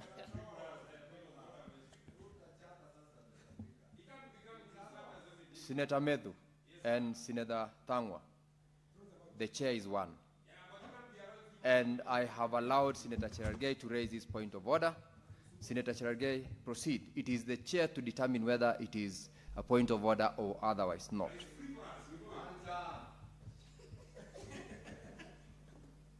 Proceed, Senator Cheragai. I proceed Proceed. with the hair class. Mr. Speaker, I raise understanding order 105 on responsibility for a statement of fact. But Mr. Speaker, straight to the point, have you heard my brother, senior counsel Senator Manzo, not senior colleague, by alluding and stating that the arrangement between President William Ruto and the impeached Deputy President Rigathi Gachagua was 50-50. Can he table the evidence to show that there was a 50-50 arrangement, Mr. Speaker, sir? As per the standing order 105. I yield back the mic, Mr. Speaker, sir. Senator Manzo, you've heard the point of order. Are you able to table any document to that effect? If not, you can substantiate it otherwise. Mr. Speaker, I can't table, but it's a matter of fact. I do withdraw that, but the way they shared government was a matter of fact. The point I was trying to drive in, Mr. Speaker, is that when there is a president and deputy, or when there is a governor and deputy, Senator sometimes Kinyua. they are political. Senator Manzo, take your seat again. What's the point of order, Senator Kinyua? Mr. Speaker, I'm raising on a point of order 105, statement of fact. Mr. Speaker, it is so obvious after it was, I want to agree with Senator Maanzo that it was 50-50. I was a member of UDA. And Mr. Speaker, I want to state that after they disagreed, after they disagreed, Mr. Speaker, the Deputy President, Rigathi Gachagua, and the President, that is what caused what happened in all Kalau, Mr. Speaker. And you can see exactly what is your point of order, after disagreement, Mr. Speaker. What is your point of order? I'm confirming what... Take your seat, Senator Kinyua. I'm confirming what Manzo is saying. It was 50-50, Mr. Speaker. Take your seat, Senator Kinyua. Senator Manzo, proceed. Yes. Thank you, You're Mr. out Speaker. of order, I'm Senator just saying, Kinyua. Mr. Speaker, ordinarily in the elections, and I'm sure some of us who will want to run for governor one day will find themselves in that reality. Your deputy, you may have to do a political agreement. And I think this is what drives the problem after election, because ordinarily under the law, the governor is supposed to take full charge of the government, and the deputy is a principal assistant. And I think this is what our good Senator Kathuri was trying to, and the Deputy Speaker was trying to address. We know they have been concerned. I wish we could see the public participation report and how different deputy governors responded. I have heard these cries myself. I have helped settle situations where a governor and a deputy have differed and the county is suffering, the development is not going as usual, the political situation has become hostile. And eventually, Mr. Speaker, we must find a solution to this. And having got to find a solution, I think what we should do, Mr. Speaker, at the third reading, we need to redraft this amendment bill to suit the situation. And that's why public participation is very important in any legislation, and especially the report and the adoption of the feedback from the people. This House has already now given feedback, and luckily we've got very experienced people in this House. Senator Sangwa and Senator Methu have had an opportunity to serve in counties and understand this relationship very well. They have contributed very well, and Senator Methu has contributed very well, and I think Sangwa will even do better after me. And I've also heard Senator Mariam, who has a lot of experience from the county where she comes from.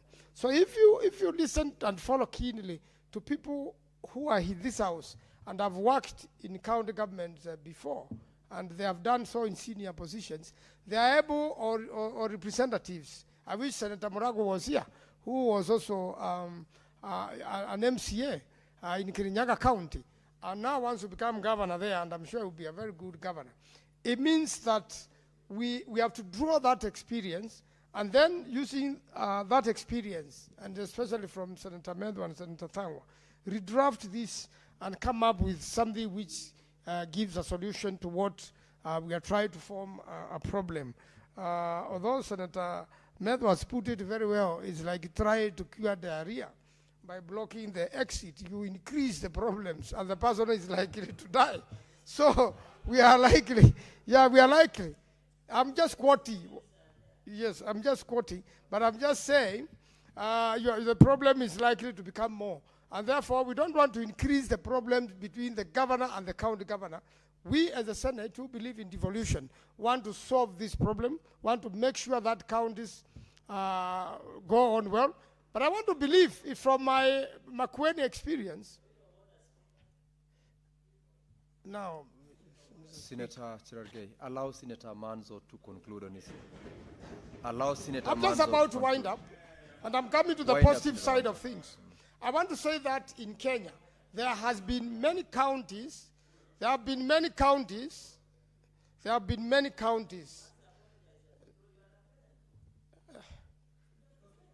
No. Senator Manzo, you are addressing the chair, you are not addressing Senator Cherargei. Yes. Yeah, I'm addressing the nation, and I've stated facts as a in case I was Senator Manzo, yes. You are on the floor. Yes. You're not supposed to talk to your colleague, Senator. Proceed. But the interruptions are Unless so you are much. I don't know concluding. whether Senator Cherargei wants to run this Senate alone. Then you should be talking alone if you cannot allow others to think. Senator Manzo. Chair, I want to conclude and say there are many examples of good working relationships in many counties in the country. One of it is Makueni. You know that the governor of Makueni and the deputy governor of Makueni. In Makueni practice, if the governor is a male, then the deputy is female. If in future, if a governor will be female, the deputy will be male to balance gender parity. And what has been happening is like the current situation, we have a deputy governor who is a former county commissioner and with long experience in government. And she's come out very hardy in terms of stabilizing the government and making sure technically the government is well run. In fact, when we have the national days, they are much better than the previous one. The previous one, the national days, you would find the governor and the county commissioner and a few people. But now it's a full-fledged, occasion in Makueni, and it's a good example of where governor and deputy governor can work together.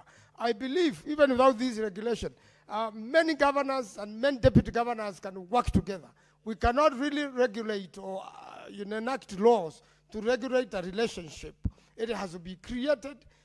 People must be willing. There must be respect between the governor and the deputy, and there must be space and allow the deputy to deputize the governor. If that happens, I'm sure there will be no problems. There will be no need for this regulation. But unfortunately, in quite a number of counties, there have been problems. We have seen a governor bringing a deputy here for impeachment. Some have successfully been impeached, others not. And therefore, there is a need to make this law better, relook at it, a third reading, and make sure that it serves the country. I thank you, Mr. Speaker. I support. Senator Thangwa.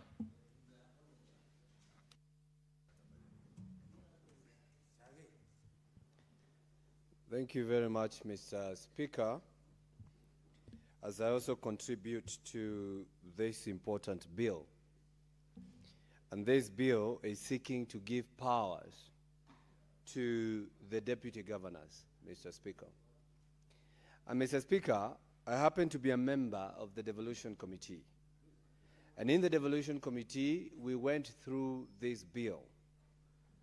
And we gave our observations. And of course, we also gave our recommendations, Mr. Speaker.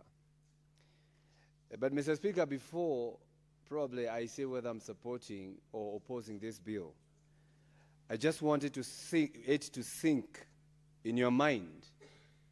Can you imagine having a deputy governor like Senator Cherargei? So now with that in your mind, Mr. Speaker, you realize you do not need this kind of law, Mr. Speaker.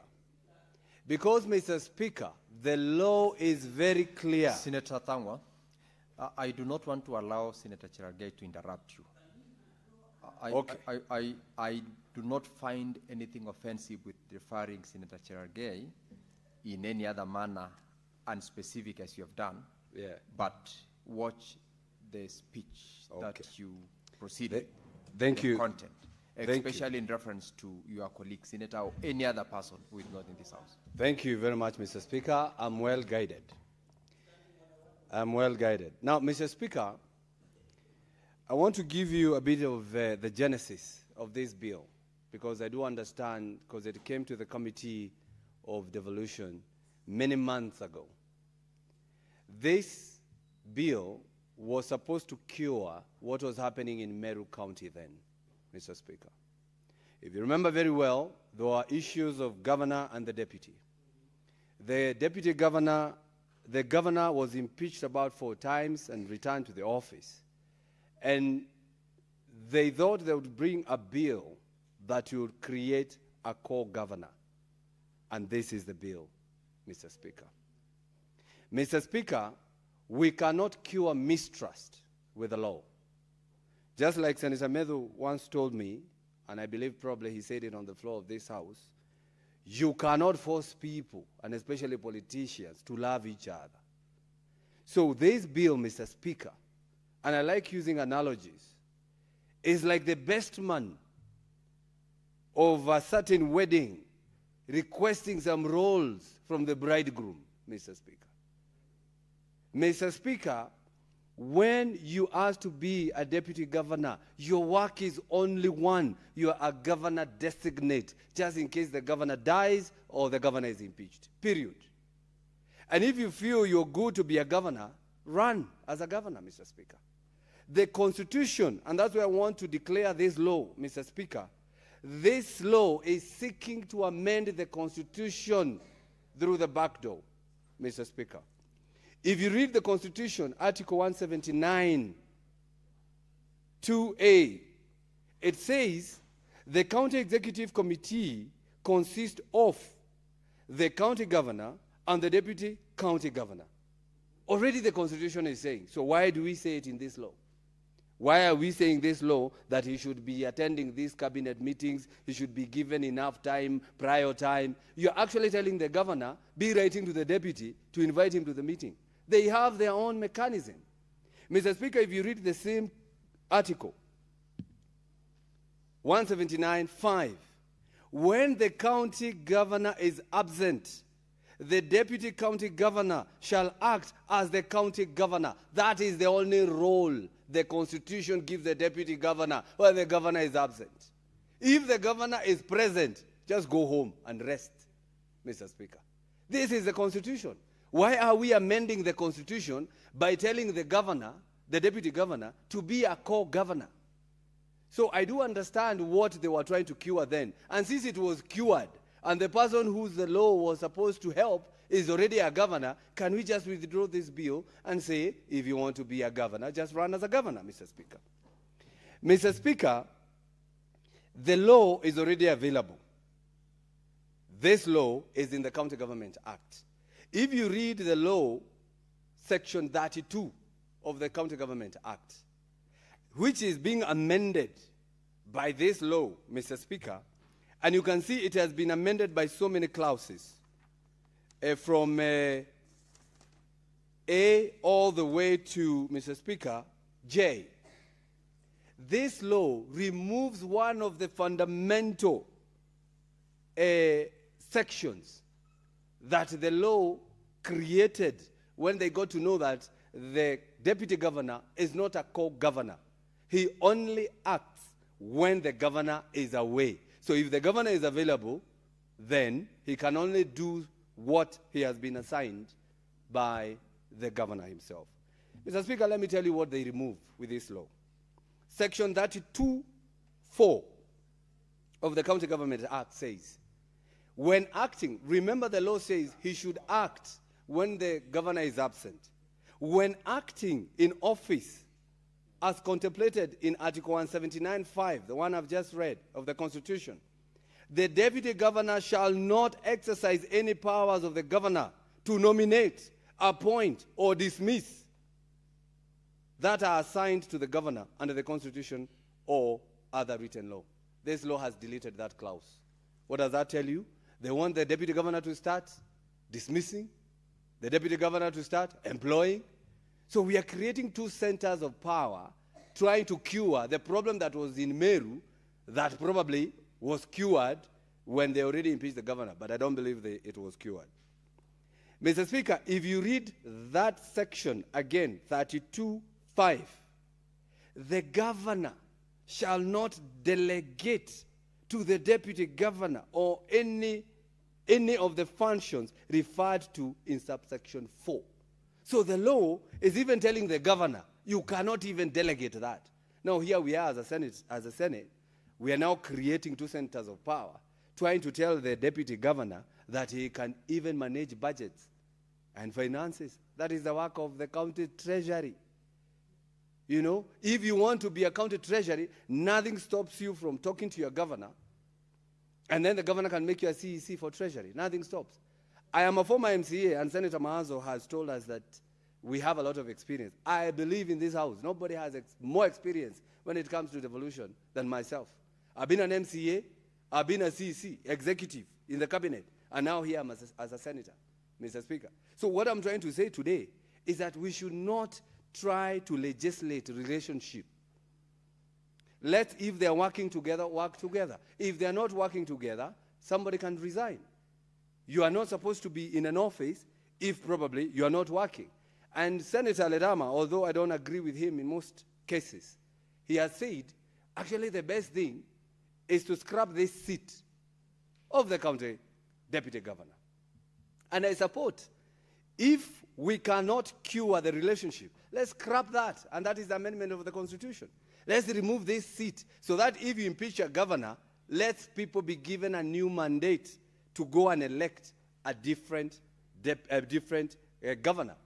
Actually, so many impeachments that have come here, and you will agree with me, Mr. Speaker, they have been induced by deputy speakers. By deputy governors. So actually the problem is them, because they want the governor to go so that they can take the seat. So, Mr. Speaker, as I conclude, I would want to say the problem is more political than legal, Mr. Speaker. And since we cannot cure political problems through the law, let those who want to run as deputy governor know that the boss is the governor. The law gives the governor more powers that he can delegate some if he may. If you remember that gentleman who said, it says shall or may. This one says may, not shall, Mr. Speaker. So it depends on what the governor wants his deputy to do, Mr. Speaker.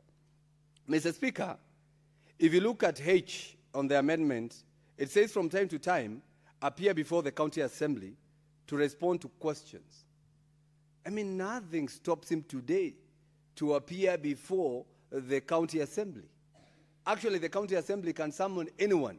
I think that is Article 185 of the Constitution, if the senior counsel can help me, Senator Ojenda. But that is what the law says, that anybody can appear. Nobody stops them. What these deputy governors are trying to do, They are trying to get power so that there can be two powers, centers of power, and they try to, because they are unable to impeach the governors, now then there can be push and pull between these two people. Now, who will we be summoning to appear before the Senate as committees? Will we be inviting the deputy, or will we be inviting the governor? Remember, Mr. Speaker, we have had problem with the county assemblies, whereby we have had 2 speakers, 2 county clerks, and even 2 assemblies. Can you imagine what this law would do? We will be dealing with these issues where a certain deputy governor has already taken the whole county headquarters to a different place. Now we have 2 governors who are dealing with the county. So I oppose this law and implore the senator of Meru. The problem you tried to cure was cured. So we withdraw this bill. And we have only 1 year to the election. Then people can appoint deputy governors who are willing to work together. If you don't work together, and I heard Senator for Migori, Senator Eddy, he was talking about that removing a governor from the courier side is removing the whole community. And you know, Mr. Speaker, that's the exactly thing that we were trying to say here when the deputy president of this republic was being removed. Removing the deputy president is removing Murima, is removing the whole community. So, Mr. Speaker, because I do understand this was supposed to cure something very different, and it has been cured.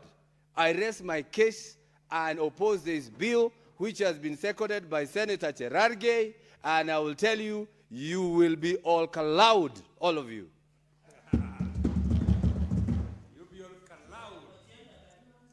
Senator Tom Ojenda.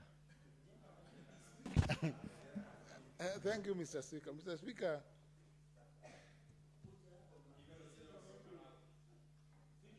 I should speak from the dispatch. Mr. Speaker, I with a very heavy heart, I agree with Senator Thangwa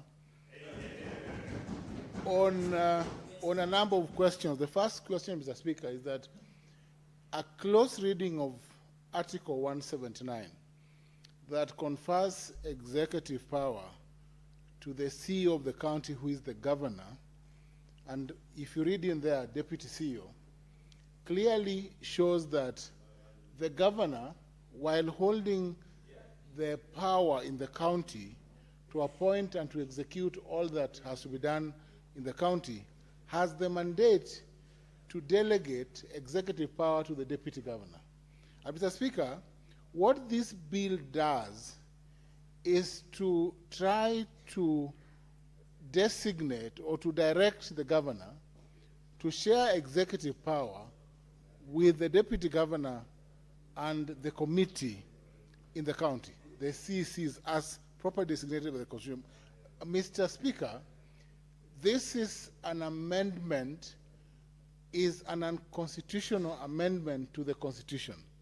The intention of this bill, Mr. Speaker, is to undermine the very provisions that the Constitution clearly provides for.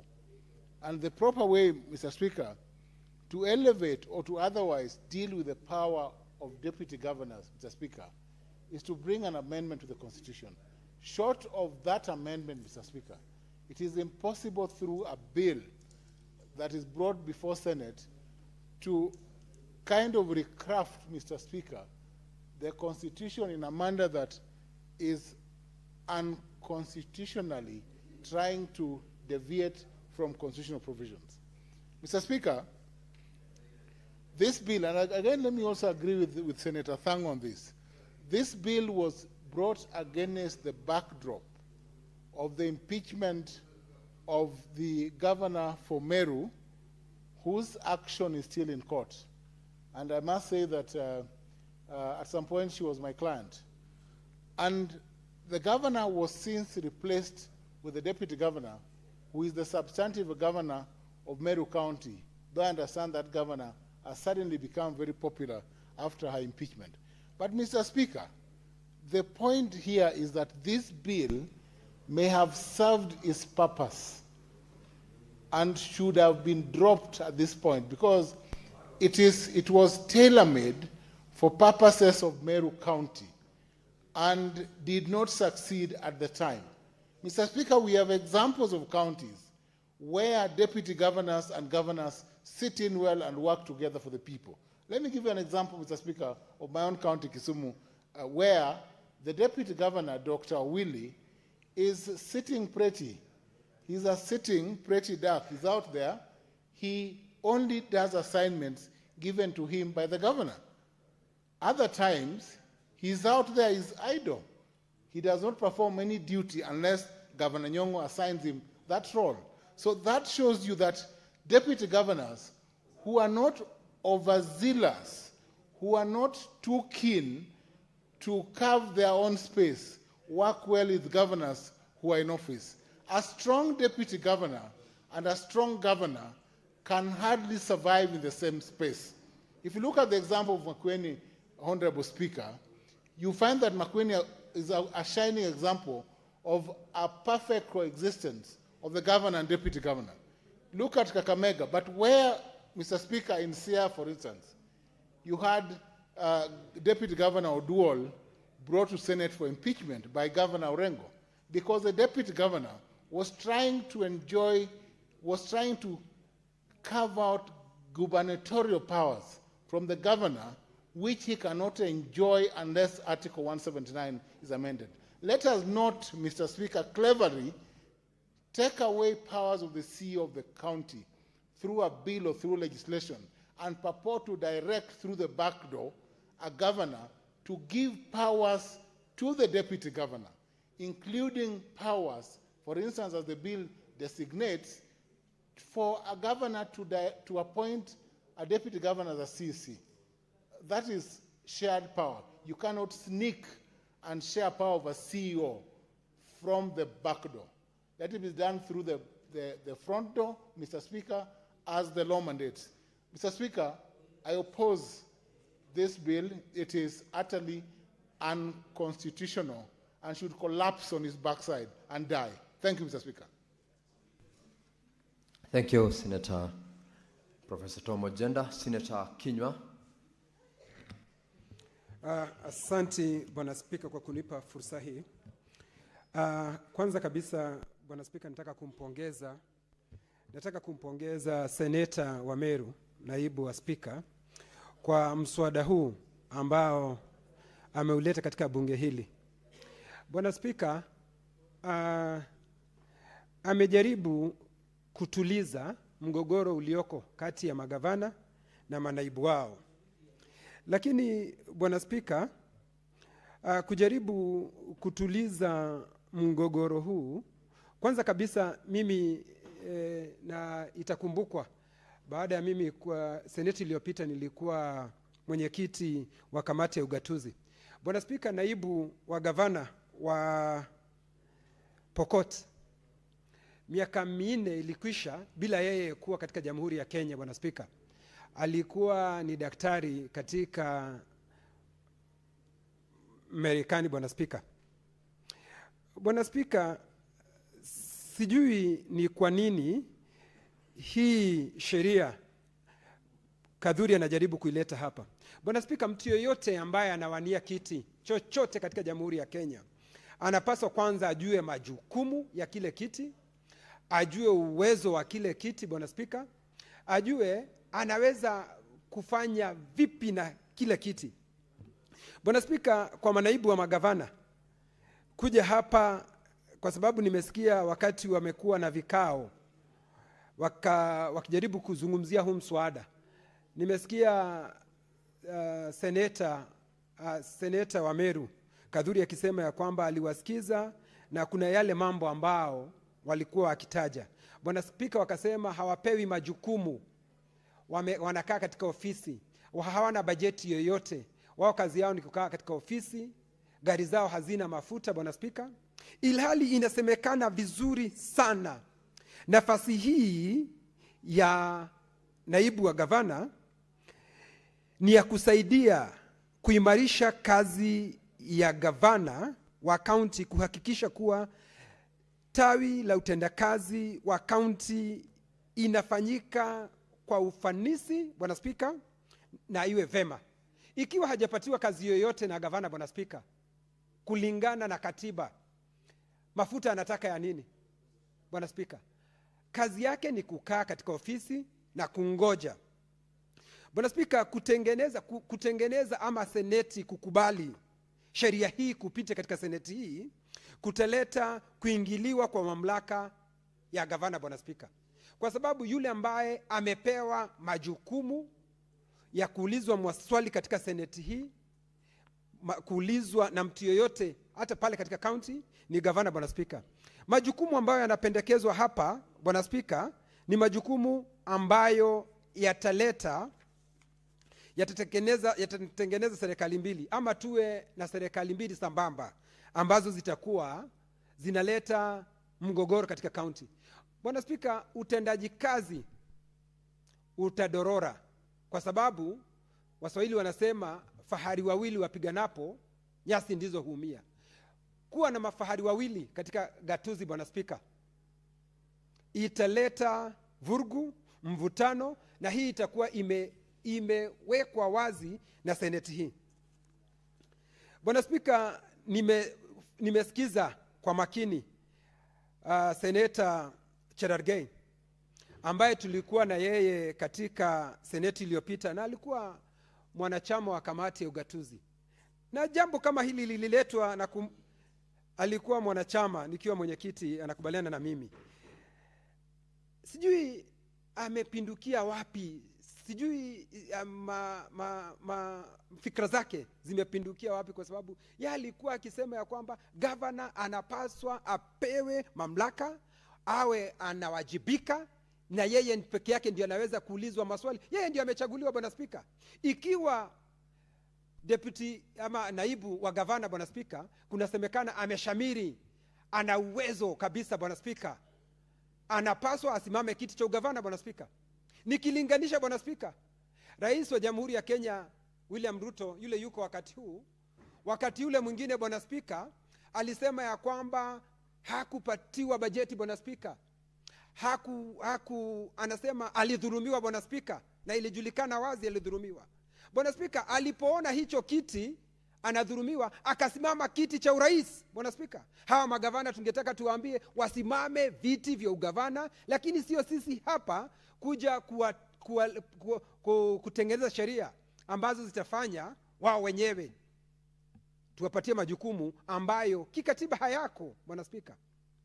Kwa sababu mtu yeyote ambaye anasimama kiti, awe ni seneta, awe ni MCA, awe ni mbunge, anajua uwezo wa kile kiti anasimama, Bwana Spika, ni majukumu yapi alionayo. Hauwezi ukasimama kiti, Bwana Spika, kwa sababu magavana wengine, Bwana Spika, hata kwa sababu nimeangalia katika ripoti ambayo imeletwa hapa na kamati hii ya ugatuzi, Bwana Spika, utafiti unaonyesha ya kwamba hawa manaibu wa magavana wengine hawajulikani, Bwana Spika. Yule ambaye alijulikana wakati anachaguliwa ni gavana. Haiwezekani, Bwana Spika, baada ya wewe kuchaguliwa unakuja kutumia mlango wa nyuma ili uweze kupatiwa majukumu ambayo hayuko katika sheria za Kenya. Bwana Spika, nataka kuupinga mswada huu ulioletwa na Kadhuri.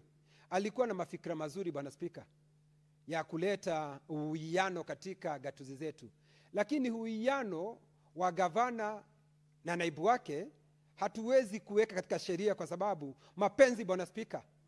Hivi leo, Bwana Spika, hata tukiandika sheria zipi, wakati talaka inatokea, Bwana Spika, talaka, sheria ziko za talaka, na hawezi kuambia watu ni mpaka wapendane, wapende, wasipende, Bwana Spika. Kwa hivyo sisi, kile ambacho ningependa kuambia Seneta Kadhuri, alikuwa kama Mkristo, alikuwa na maoni mazuri, mwelekeo mzuri, na hata Seneta Cherargei kumuunga mkono. Lakini kile ambacho ningependa kumwambia, talaka ikifika, Cherargei, hakuna vile unaweza kuwapatanisha watu ambao tayari wameamua kutengana. Laikipia, Bwana Spika, naibu wa gavana wa Laikipia, kila wakati nikimwona kwa mikutano, nikimwona katika mikutano. Senator Cherargei, what's your point of order? Senator Kinyo, take your seat. Mr. Speaker, I raise understanding order 101, sub-article or subsection 6. A senator shall refer to another senator by the title senator. Mr. Speaker, sir, have you heard the distinguished senator of Laikipia referring to me as Cherargei? Can he abide by the standing orders? And you know, this is a ranking member.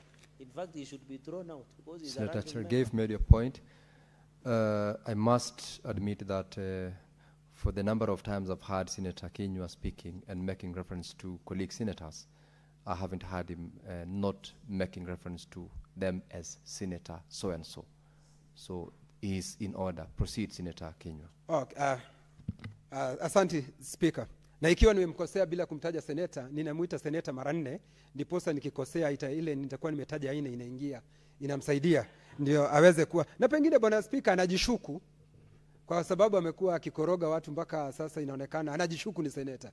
Ni Senator Cherargei, wewe ni seneta na sasa yeye ni seneta. Kwa hivyo Bwana Speaker, nikimalizia nilitaka kusema ya kwamba Laikipia Senator Kinyua, you know, the unfortunate thing with you is when you are given the leeway by the chair by noting that you are in order to make reference to your colleague by name and title, you've gone overboard. I do not want to permit an interruption to your contribution, but you need to also comply with the standing orders by speaking to the chair, not your colleague senator.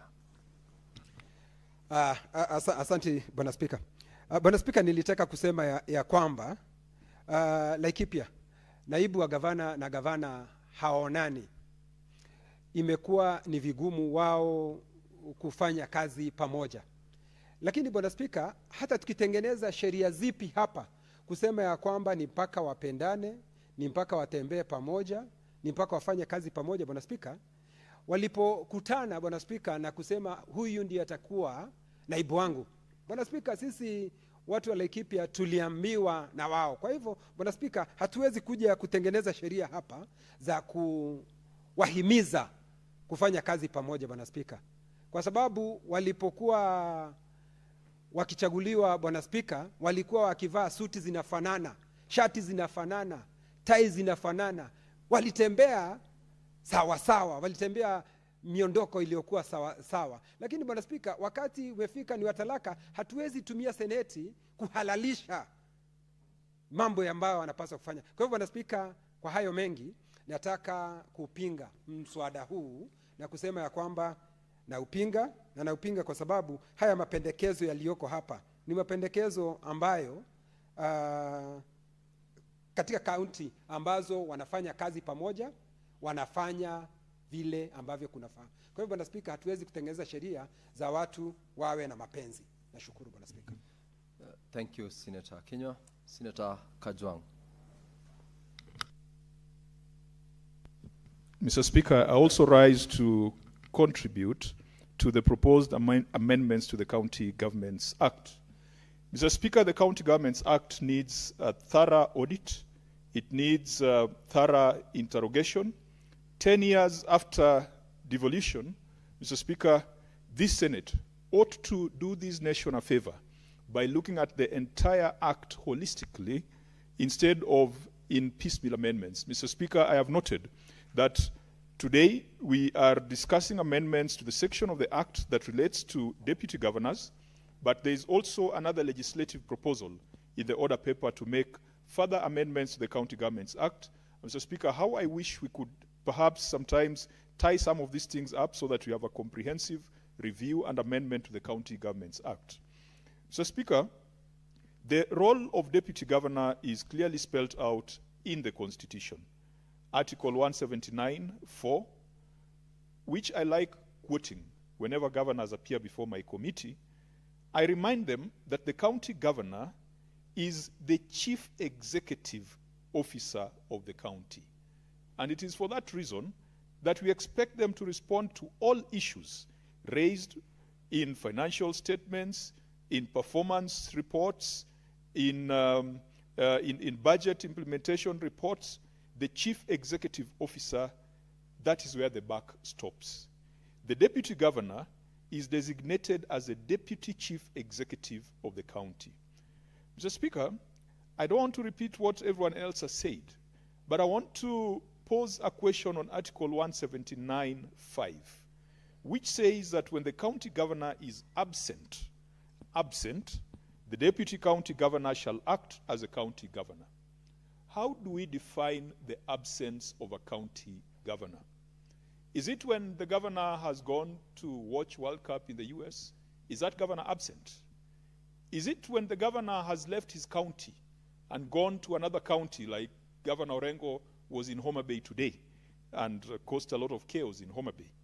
Would the people of Siaya deem him to be absent from Siaya? Mr. Speaker, what we need to do is to have clear definition of absence of a county governor. Absence could be through impeachment, through resignation. Absence could be vacation of office through the means that have been defined in the Constitution.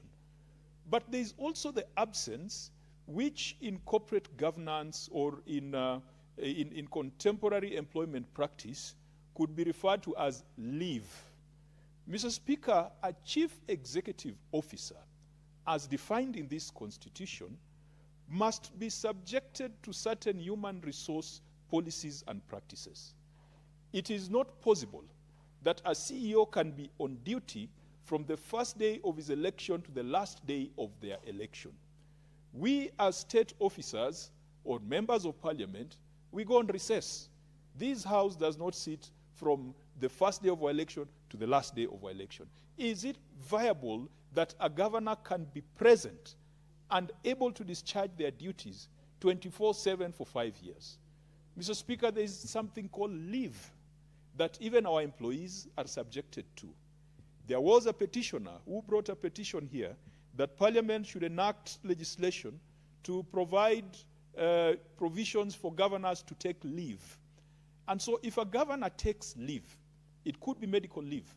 I saw the governor of Murang'a took medical leave. He had an injury, and he assigned his deputy the power to act in his absence.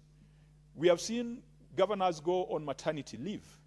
And, Mr. Speaker, it is very good and it's a wonderful thing if a governor can go on maternity leave. I am sure there are governors who have gone on paternity leave. When you go on leave, is that absence? Mr. Speaker, in corporate practice, that is absence. But even in that situation of absence, there is temporary incumbency. And Mr. Speaker, what happens in national government should be applied to the county governments. Temporary incumbency is handled in Article 134 of the Constitution, when it talks about the absence of a president. And we have seen that exercised when Uhuru Kenyatta had to go to The Hague to respond to summons of the International Criminal Court.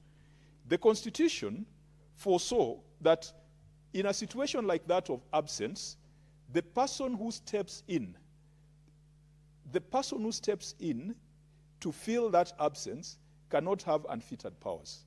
Mr. Speaker, in the national government case, we said that a temporary president arising out of the absence of the substantive president cannot nominate judges, cannot appoint ambassadors, cannot appoint cabinet secretaries, cannot confer honors, and cannot exercise the power of mercy.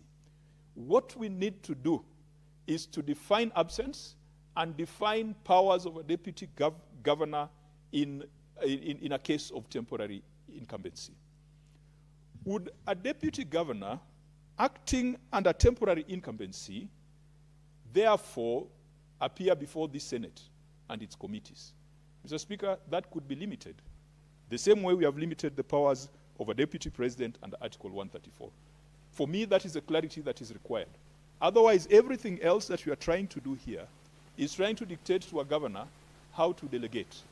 Mr. Speaker, I would further want to make a proposal that we need to go back to the Article 185. Article 185 of the Constitution, Mr. Speaker, talks about a person, or talks about each candidate for election as county governor shall nominate a person who's qualified for nomination for election as county governor as a candidate for deputy governor. Who nominates a person to be deputy governor? It is not the political party. It is not the assembly. It is not any other person. It is the governor. It is the candidate for election as county governor who nominates a person who, in their considered opinion, is qualified for nomination for election as county governor, as a candidate for deputy governor. Mr. Speaker, if we had an opportunity to rewrite this constitution, I would rewrite Article 185 and say that immediately after an election, the candidate who is elected governor shall nominate a person who is qualified for nomination for election as deputy governor. Because when they go into a joint ticket, Mr. Speaker, there is a perception of being shareholders. And there's a perception of a 50-50 government. So, Speaker, I have seen that in Homa Bay County. The deputy governor resigned a few months ago. And the problem was there was a perception that there were two powerhouses that went into an election, won an election, and so people thought that the governor and deputy are co-governors. There's nothing like that, Mr. Speaker. Even if the party requested the governor to nominate somebody, the responsibility under Article 185 falls and lies with the county governor. If it is the duty of the county governor to nominate a person, Mr. Speaker, I would also rewrite this constitution to allow for the governor to rescind the nomination of a deputy governor, subject to approval of the county assembly, so that we don't have to subject deputy governors to all this circus that we have seen, them being brought to the Senate for impeachment. If we do not amend Article 185, as I have proposed, Mr. Speaker, perhaps we should amend it to say that where a candidate for election as county governor is required to nominate a person, that person should be of the other gender. That also will advance certain principles that are in this constitution that we've been unable to achieve. Mr. Speaker, there are two functions I have seen some county governments assigned to the deputy governor. There are counties that have said the county budget and economic forum shall be chaired by the deputy governor. Of course, statute requires the governor to chair it, but in many cases, some governors have allowed their deputy governors to chair it, similar to the Intergovernmental Budget and Economic Committee that is at the national government that statute requires to be chaired by the deputy president. I have also seen some counties in their county disaster management acts designate the chair of the county disaster committee to the deputy governor. However, it is not possible for Senate sitting in Nairobi to say that a specific role must be assigned to a deputy governor because, Mr. Speaker, the Constitution, again, Article 179(2), talks about the county executive committee consisting of the county governor and the deputy county governor and other members appointed and approved by the county assembly. It would be good practice to ensure that the deputy governor has got something substantive to keep them busy. But at the end of the day, before you apply for a position, please read the job description. This Senate and many members, pioneer members of this Senate, suffered from that. I was in the 11th Parliament, Mr. Speaker. And every day when senior members rose to speak, they were lamenting about the limited powers of members of the Senate. And people kept reminding them, you are the ones who wrote this constitution. Many of them wrote this constitution. How come you didn't know that the Senate that you created was the upper house in words, but the lower house in reality?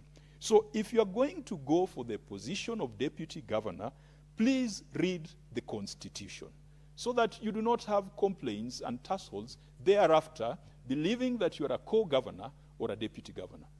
And I know that sometimes it's political compromises and political settlements. But the reality is, once the election is over, a bus can only have one driver, and the deputy can only step in when that driver is absent. And unfortunately, most governors choose that if they're going to be absent, the bus would rather stop and wait for them to come back. And that is why we need to allow governors to have a framework for going on leave, a framework for definition of absence, and then a framework for deputy governors to take over in the case of temporary incumbency. Mr. Speaker, because I want my other colleagues to comment on this, I would also want to request deputy governors to read the 48 Laws of Power by Robert Greene. Law number 1 in the 48 Laws of Power is never outshine the master. And that seems to be the problem in many cases, where we have very competent deputy governors, some of them who are technocrats, serving under governors who are largely politicians, who know how to get the vote. And sometimes, once they've gotten the vote, they have no idea what to do with it. And you find that it is a deputy governor who knows what to do after the victory. And so people start getting this perception that the deputy governor is becoming more popular, is becoming more effective, and so you end up with some impeachment motions that are not very useful to the counties in question. Mr. Speaker, I believe that there is more we can do to strengthen the office of the deputy governor, but not in the manner that has been presented here.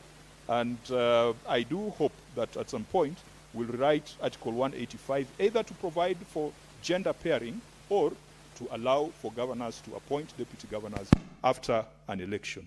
Mr. Speaker, with those remarks, I oppose this amendment. Thank you, Senator Kadzwang. Senator Muma. Thank you, Honorable Speaker, for an opportunity to contribute to this. Honorable Speaker, I'm the Vice Chairperson of the Devolution and Intergovernmental Relations Committee, and we looked at this bill. When the mover moved the bill today for second reading, I think he may have given the impression that the committee may have agreed with it as it is. Because it's 1 year since we actually submitted our report, nearly 1 year, Honorable Speaker, I will actually share that report in the House Business Committee forum so that members who have not contributed to this debate can also see what the committee looked at and what the committee recommendations were. Honorable Senator, Honorable Speaker, there are a number of things. Clearly, we have a huge problem between many governors and many deputy governors. That is the reason why deputy governors came together to try and see whether they can find a way and get assigned functions through the law. Even as they're doing so, one can kind of empathize with them on the basis that the office of the deputy governor is a public office that is a public resource. So to a certain extent, it is wasteful expenditure to actually put somebody in office being paid public resources and doing nothing. I think it is something that needs to be dealt with.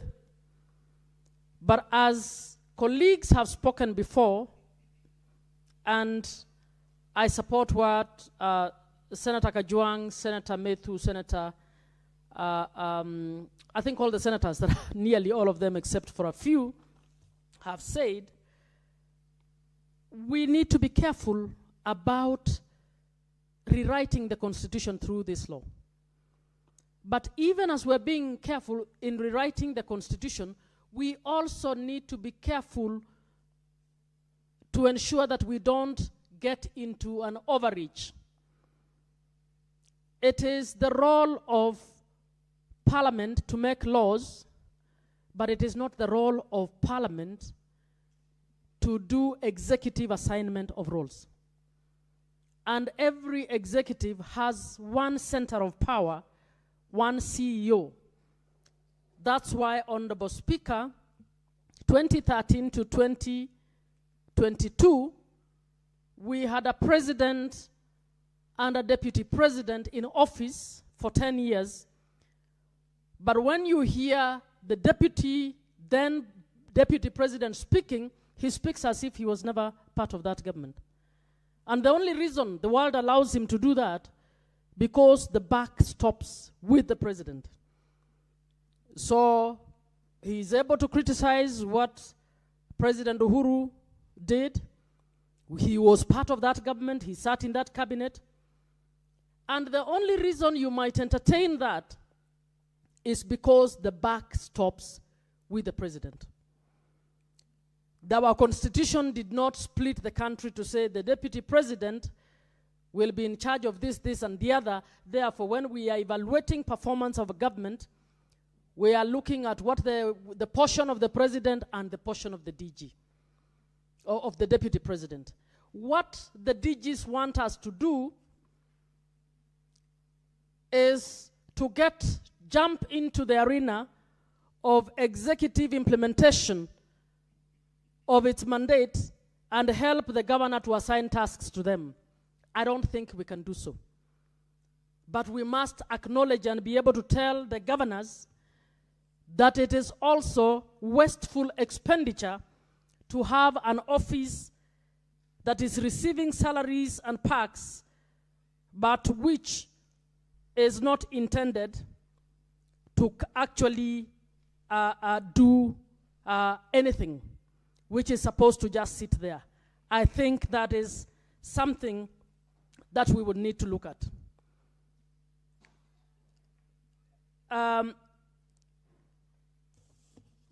Honorable Speaker, when you look through the committee that we made, maybe our recommendation might just simply be one, because the second one was just reiterating the fact that the governor may delegate work, a provision that is already within the County Government Act. What we did recommend after looking at all the clauses, we actually proposed that we delete the clauses as provided and amend Section 32 of the County Governments Act to require the governor to assign responsibilities to the deputy governor and to ensure that the office of the deputy governor is adequately facilitated.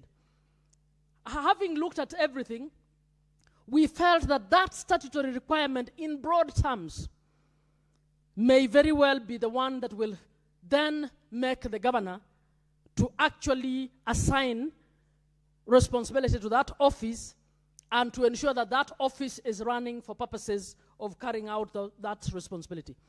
I think that is the best arrangement that we can ever go, but we cannot go further to say, please assign him to do this, please assign him to do the other. I think all of those clauses, if we go about it that way, would be crossing the line.